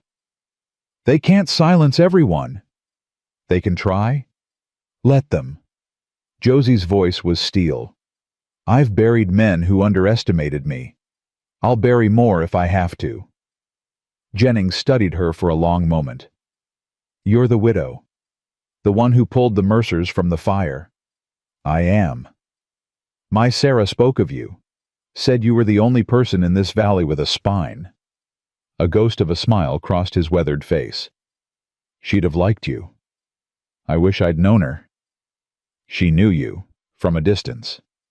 Jennings sighed. Watched you struggle through that first winter alone. Wanted to help, but the railroad men were already watching us. Couldn't risk leading them to your door. They found it anyway. Morgan found it. Man's like a bloodhound. Jennings's expression darkened. He's the one who killed Sarah. I can't prove it, but I know. Saw him riding away from our place the morning I found her. Colton's blood ran cold. Morgan was here. Comes and goes. Never the same time, never the same route. The railroad's ghost, they call him. Shows up when there's dirty work to be done. He showed up at Josie's cabin yesterday. Threatened her. Threatened my parents. Jennings went pale. Then you need to leave. Now. Both of you. Why? What do you know? Morgan doesn't make threats, boy. He makes promises. The old man grabbed Colton's arm. If he's already come calling, that means the railroad's done negotiating. Whatever they're planning, it's already in motion. Fear shot through Colton like lightning. His parents, alone at Josie's cabin. Ruth with her gentle hands. Elijah with his failing heart. Defenseless. We have to go. He was already moving toward the door. Take the back trail. Jennings followed them out. Over Miller's Ridge. Cuts 20 minutes off the ride. Josie was in the saddle before Colton reached his horse. Her face had gone white, but her hands were steady on the reins. Ride hard, Jennings called after them. And pray you're not too late. They rode like the devil himself was chasing them. Over ridges, through frozen streams, across meadows, where the snow came up to the horses' bellies. Colton's lungs burned. His legs screamed. But he didn't slow down. Couldn't slow down. The images kept flashing through his mind. His parents trapped. Flames rising. Morgan's cold eyes watching it burn. Not again. Please God, not again. They crested the final ridge as the sun began to set. Josie's cabin came into view below. No smoke from the chimney. The door hanging open. No. The word tore from Colton's throat. They thundered down the slope, horses nearly falling in their haste. Colton was off his mount before it stopped running for the cabin, heart hammering against his ribs. Mapa. Silence. He burst through the door. The cabin was empty. Furniture overturned. A chair smashed against the wall. Signs of struggle everywhere. But no bodies. No blood. They took them. Josie stood in the doorway, face ashen. Morgan took them. Colton's legs gave out. He sank to the floor. The papers from Sarah Jennings clutched to his chest. Gone. His parents were gone. And it was all his fault. We'll find them. Josie knelt beside him. Colton, look at me. We'll find them. How they could be anywhere. Morgan could have. He hasn't killed them, not yet. Her hand gripped his arm. Think about it. If he wanted them dead, we'd have found bodies. He took them as leverage. To force you to give up. Give up what? The evidence. The testimony. Everything we've gathered. Her eyes were fierce. That's what this is about. They want to trade. As if in answer, hoofbeats sounded outside. A single rider approaching fast. Colton scrambled up, drawing his pistol. Josie raised her rifle. The rider appeared at the edge of the clearing. A boy, maybe 14, terror written across his face. Mr. Mercer. His voice cracked. They sent me with a message. Who sent you? The railroad men. The ones who took your folks. The boy fumbled in his jacket and produced a folded paper. They said to give you this. Said you'd know what it means. Colton took the paper with numb fingers. Unfolded it. 5 words written in a neat hand. Bring everything, or they die. Below the words, a location. An abandoned mine in the hills above Cedar Valley. And a time. Midnight tonight. They want a trade. Josie read over his shoulder. The evidence for your parents. It's a trap. Of course it's a trap. She lowered her rifle. The question is whether we spring it, or let them win. Colton stared at the paper. His parents' lives against 23 families' justice. Against Sarah Jennings and Jacob Reinhardt and everyone else the railroad had destroyed. Against everything he'd sworn to make right. "We go," he said quietly. "Colton, we go, but not to surrender." He met her eyes. "We go to end this, once and for all." Josie nodded slowly. "Then we'd better have a plan." "We will." He folded the paper and tucked it into his coat. "We have 6 hours. That's enough time to prepare." Prepare for what? Colton's jaw set. The fear was still there, churning in his gut. But something else was rising now. Something harder, colder, determination. For war. The abandoned mine loomed against the night sky, its entrance like a mouth waiting to swallow them whole. Colton checked his pistol for the 3rd time. 6 bullets. Josie had her rifle and a hunting knife strapped to her belt. Not much against however many men Morgan had brought. But they weren't alone. Sheriff Bradley crouched beside them, along with 6 deputies recruited from homesteaders who'd lost family to the railroad's schemes. Jennings had spread the word. Men had answered. Men with scores to settle. "Remember the plan," Colton whispered. "We go in through the front. Bradley's men take the back entrance. Nobody shoots until my parents are clear. And if Morgan doesn't cooperate, then we improvise." Josie touched his arm. "Colton, whatever happens in there, don't."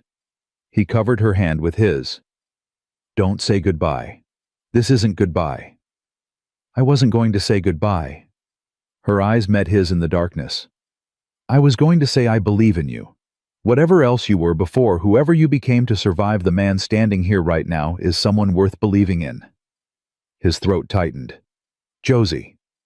Tell me after." She pulled away. "When this is over, tell me everything you're thinking. But right now, focus. Your parents need you." She was right. He pushed down the emotions churning in his chest and signaled to Bradley. The sheriff nodded and melted into the darkness with his men. Colton took a breath, squared his shoulders, and walked toward the mine entrance. Morgan was waiting just inside, silhouetted against a lantern's glow. 2 men flanked him, rifles ready. Behind them, deeper in the tunnel, Colton could make out shapes. His parents bound to chairs. "Mr. Mercer." Morgan's voice echoed off stone walls. "Right on time. I appreciate punctuality." "Where are they?" "Let me see them." Morgan stepped aside, revealing Ruth and Elijah more clearly. Ruth's face was bruised. Elijah slumped in his chair, barely conscious. Rage exploded through Colton's veins. "You hurt them!" They resisted. No remorse, no apology. The old man tried to fight. Impressive for someone so close to death. "Let them go. You have me. You have what you want." "Do I?" Morgan held out his hand. "The evidence first. Everything. Papers, testimony, witnesses. All of it." Colton reached into his coat and withdrew a thick envelope. Sarah Jennings' records, Whitmore's ledgers, everything they'd gathered. "It's all here. Give it to me." Colton hesitated. Once he handed over the evidence, Morgan had no reason to keep any of them alive. He needed leverage, needed time. "First, I want proof my father's still breathing." Morgan's eyes narrowed. Then he nodded to one of his men. The guard crossed to Elijah and slapped him hard across the face. The old man stirred. His eyes opened, unfocused, but alive. "Pa!" Colton started forward. Morgan's gun came up. "Not another step. The evidence, now." "Colton." His father's voice weak but clear. Don't give them anything." "Shut up, old man," Morgan backhanded him. Blood sprayed from Elijah's lip. "Stop," Ruth screamed. "Please stop hurting him." "Then tell your son to cooperate." Morgan pressed the gun to Elijah's temple. 5 seconds, Mercer. Evidence or his brains paint the wall. Colton's hand trembled on the envelope. His mind raced. Bradley needed more time. The back entrance was 100 yards through the mine. If he handed over the evidence now... 4 seconds. "All right." He threw the envelope forward. "Take it. Just don't hurt them." Morgan caught the envelope one-handed, keeping the gun steady. He flipped through the papers quickly, professionally. "This is everything. Everything. Now let them go." "I don't think so." Morgan smiled. It didn't reach his eyes. "You see, Mr. Mercer, dead men don't testify. Dead men don't cause problems.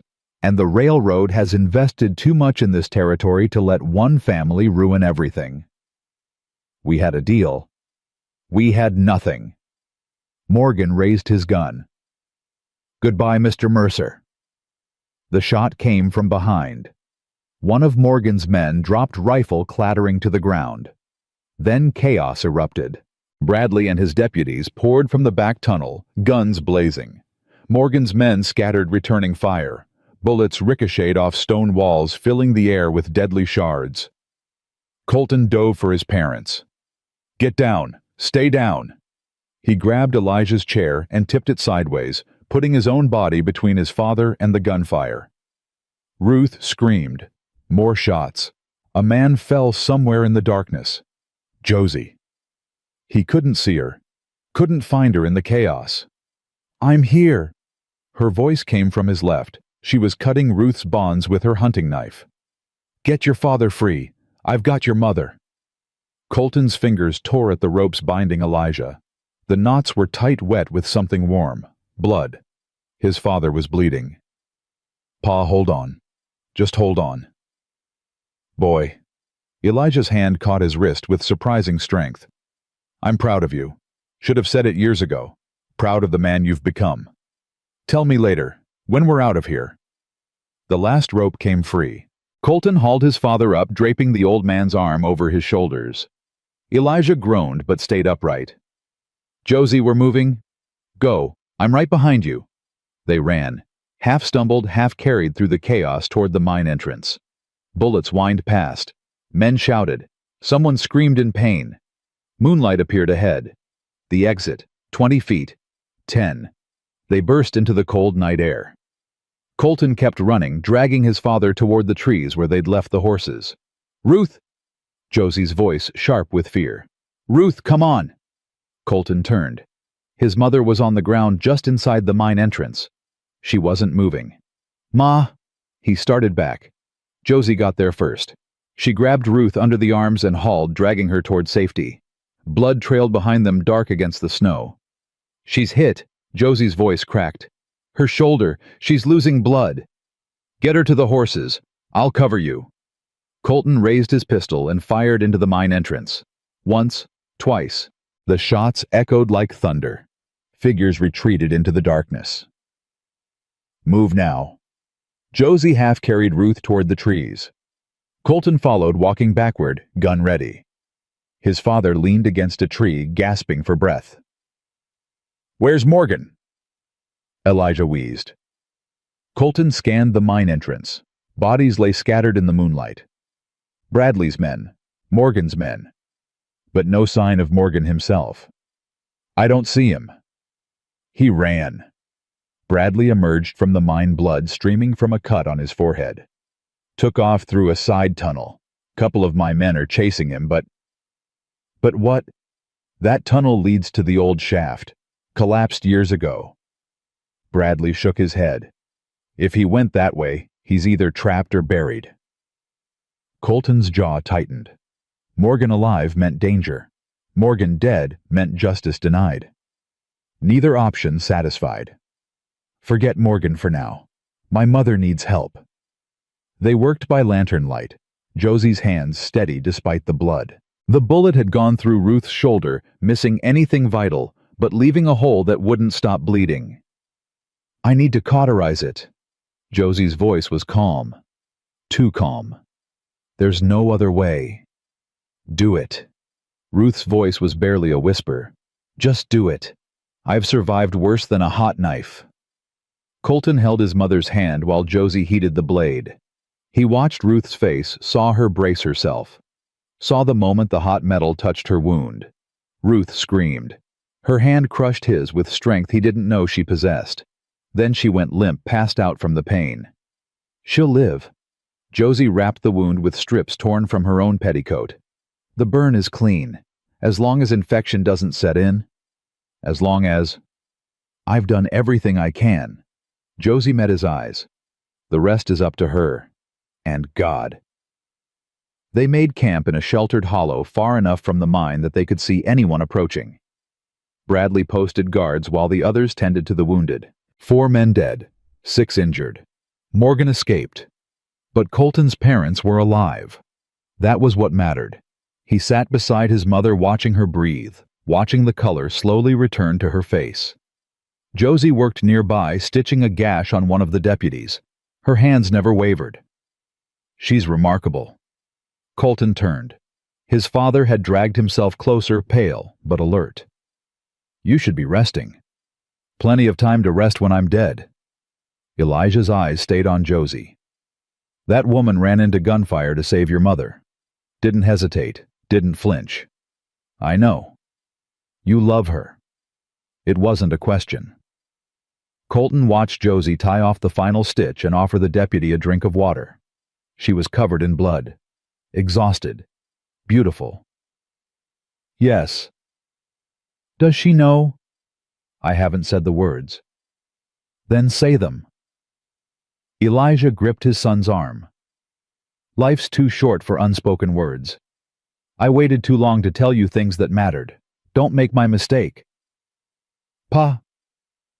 Go. Elijah pushed him gently. Go tell her. Your mother and I aren't going anywhere. Colton stood slowly. His legs felt like they'd been filled with sand. His heart hammered against his ribs. Josie looked up as he approached. Something wrong?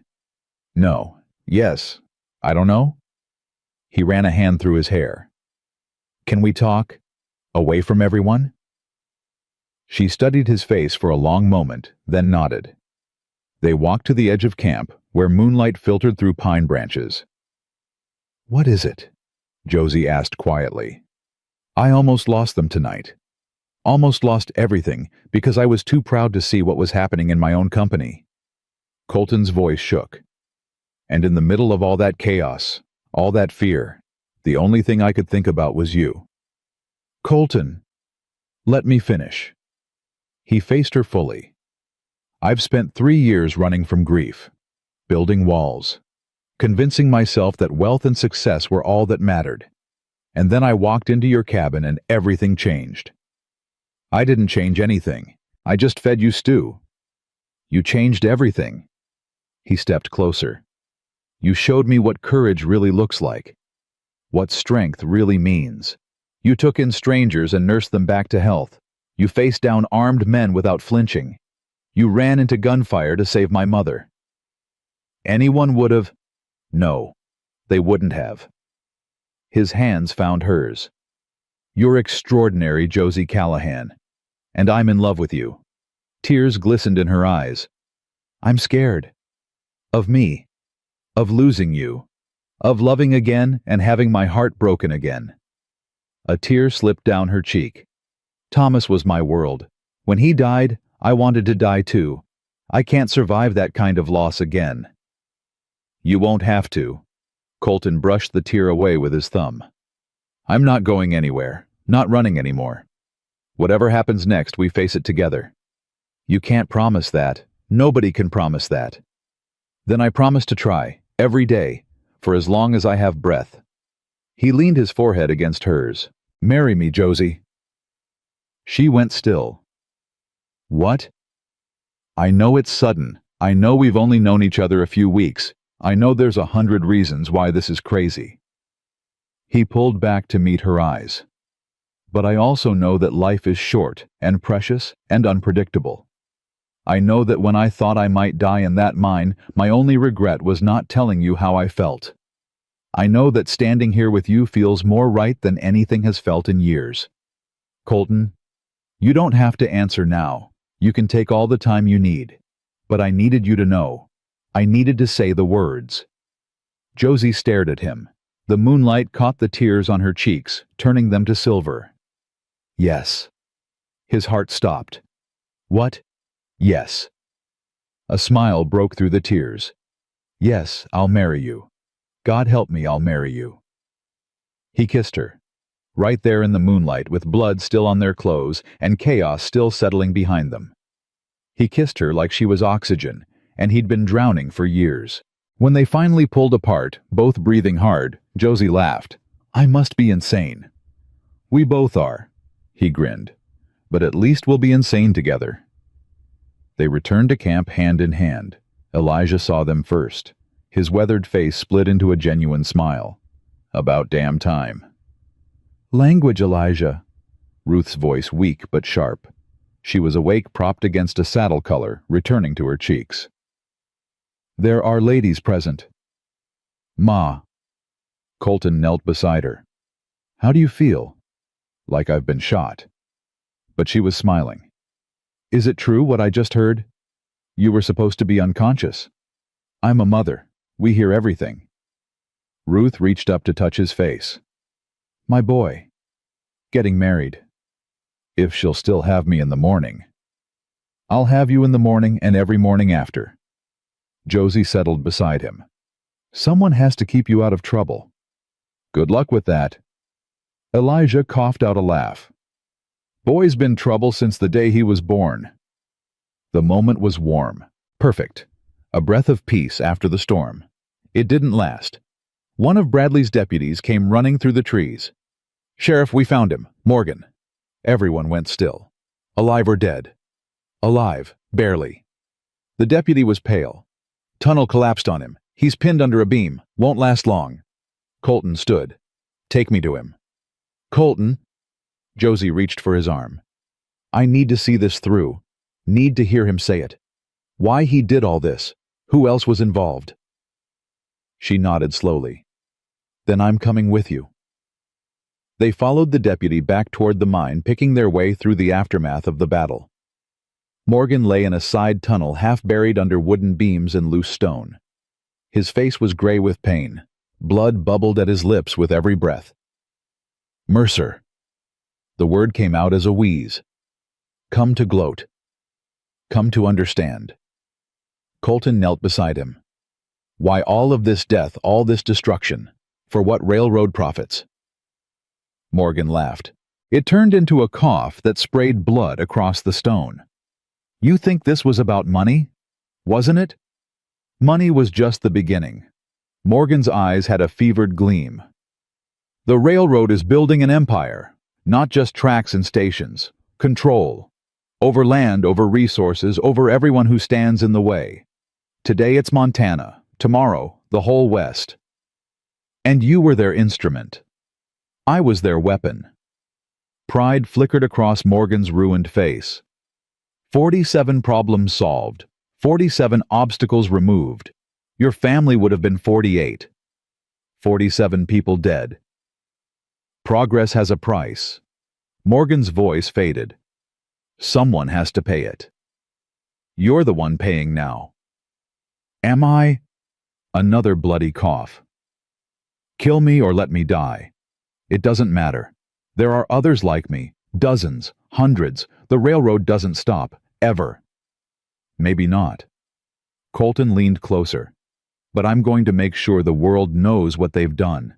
Every death, every fire, every family destroyed. I'm going to drag it all into the light. They'll kill you. Let them try. Morgan stared at him for a long moment. Something that might have been respect flickered in his dying eyes. You've got stones, Mercer. I'll give you that. His breath rattled. Should have killed you first, before you grew a conscience. That's the thing about consciences. Colton stood. You never know when they'll wake up. Morgan died 3 minutes later. No last words, no confession, just a slow exhale and then stillness. Colton watched the life drain from his enemy's face and felt nothing but exhaustion. Not triumph, not satisfaction, just bone-deep weariness and a desperate need for this to be over. It's done. Josie's hand found his. He can't hurt anyone else. There are others. He said so himself. Then we'll fight them too. Her grip tightened. Together. Dawn broke over the mountains as they rode back toward Pine Ridge. Ruth lay in a travois pulled by one of the horses, unconscious but stable. Elijah rode double with Colton too weak to manage his own mount. The homestead came into view as the sun cleared the peaks. Smoke rose from the chimney. Someone had started a fire. "Jennings," Josie urged her horse forward. "He must have come to check on us." They found the old man in the cabin tending a pot of coffee and looking like he hadn't slept in days. "Heard the shooting from the ridge." He poured cups for everyone. "Figured you either won or died. Came to find out which." "We won." Colton eased his father into a chair. "Morgan's dead. Most of his men too. The rest scattered." "And the evidence?" "Safe." Colton pulled the envelope from his coat. He'd grabbed it during the chaos, hadn't even realized until later. "We send copies to every newspaper, every politician, anyone who might listen. The railroad secrets are about to become public." Jennings nodded slowly. "My Sarah would be proud." "Your Sarah started all of this. Her records, her courage." Colton met the old man's eyes. "Without her, we'd have nothing. She was a fighter, my Sarah. Never backed down from anything." Jennings' voice cracked. "Wish she could have seen this." "She sees it." Josie placed a gentle hand on his shoulder. "Wherever she is, she sees it." The next weeks passed in a blur of activity. Colton sent messengers to every major newspaper in the West. The story spread like wildfire. Railroad conspiracy exposed. Murder for profit. Families burned from their homes. Investigators arrived from Washington. Politicians who'd been in the railroad's pocket suddenly discovered principles. Arrests were made. Trials scheduled. Silas Whitmore testified against everyone he could name, desperate to save his own neck. His testimony brought down a territorial governor, 3 legislators, and half the railroad's board of directors. Justice slow and imperfect, but justice nonetheless.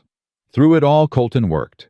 He canceled every fraudulent foreclosure his bank had processed, returned land to families who'd lost it, paid compensation to those who'd suffered. His empire shrank. His fortune dwindled. He didn't care.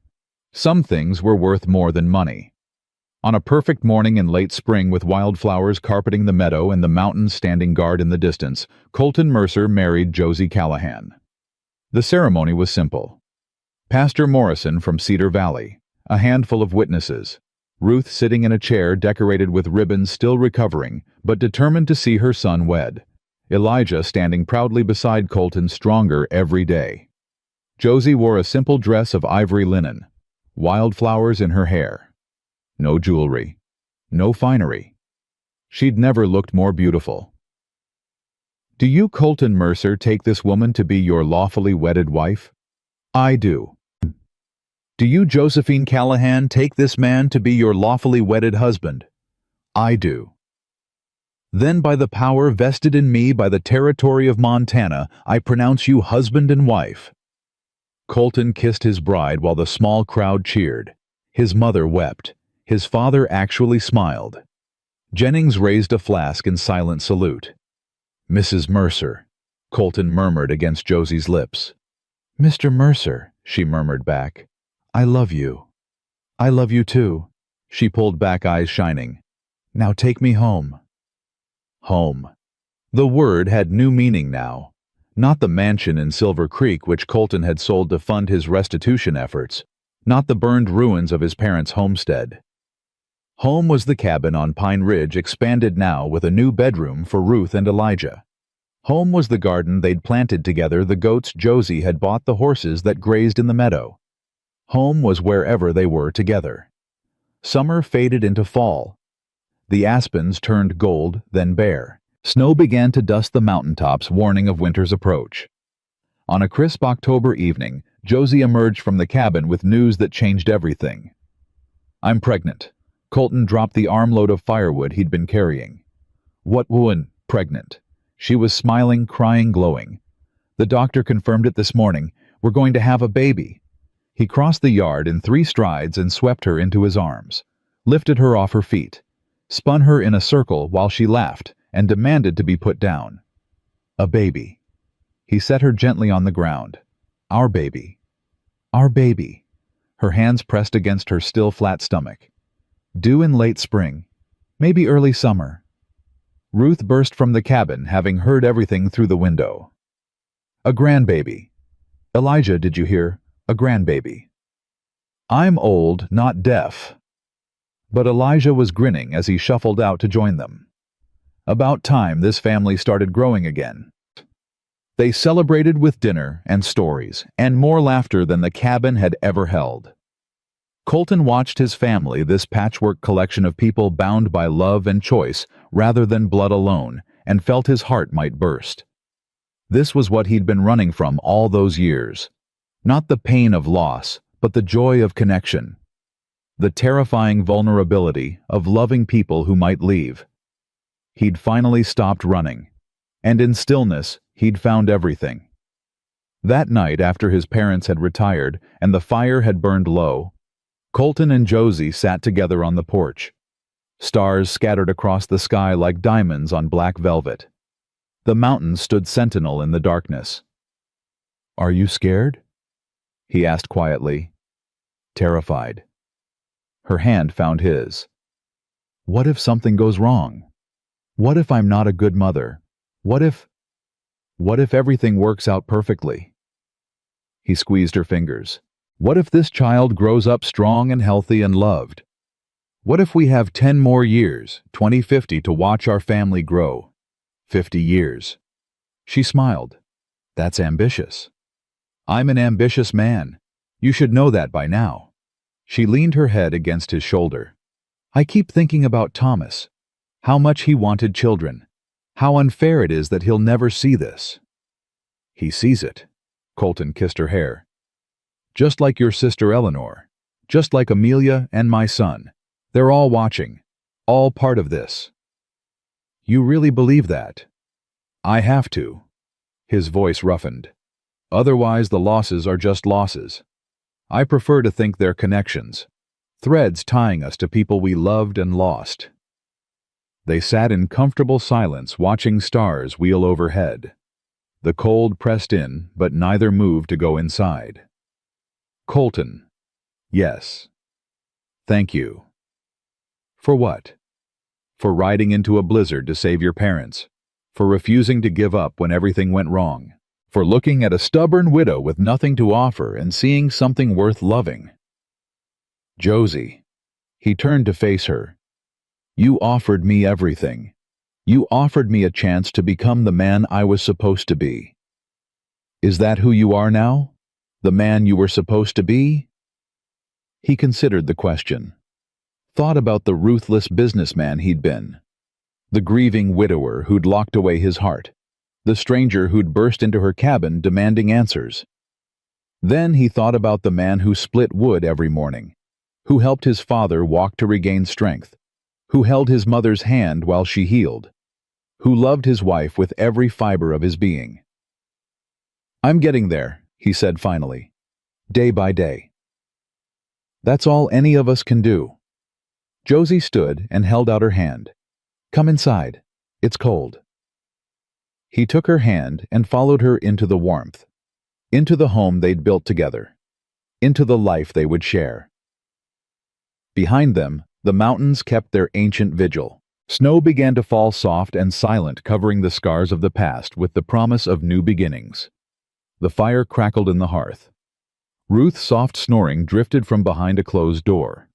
Elijah coughed once, then settled. And in a small cabin on Pine Ridge, two broken people who'd found each other against impossible odds fell asleep in each other's arms. Not running anymore, not hiding, just living. Finally, truly, completely. Home.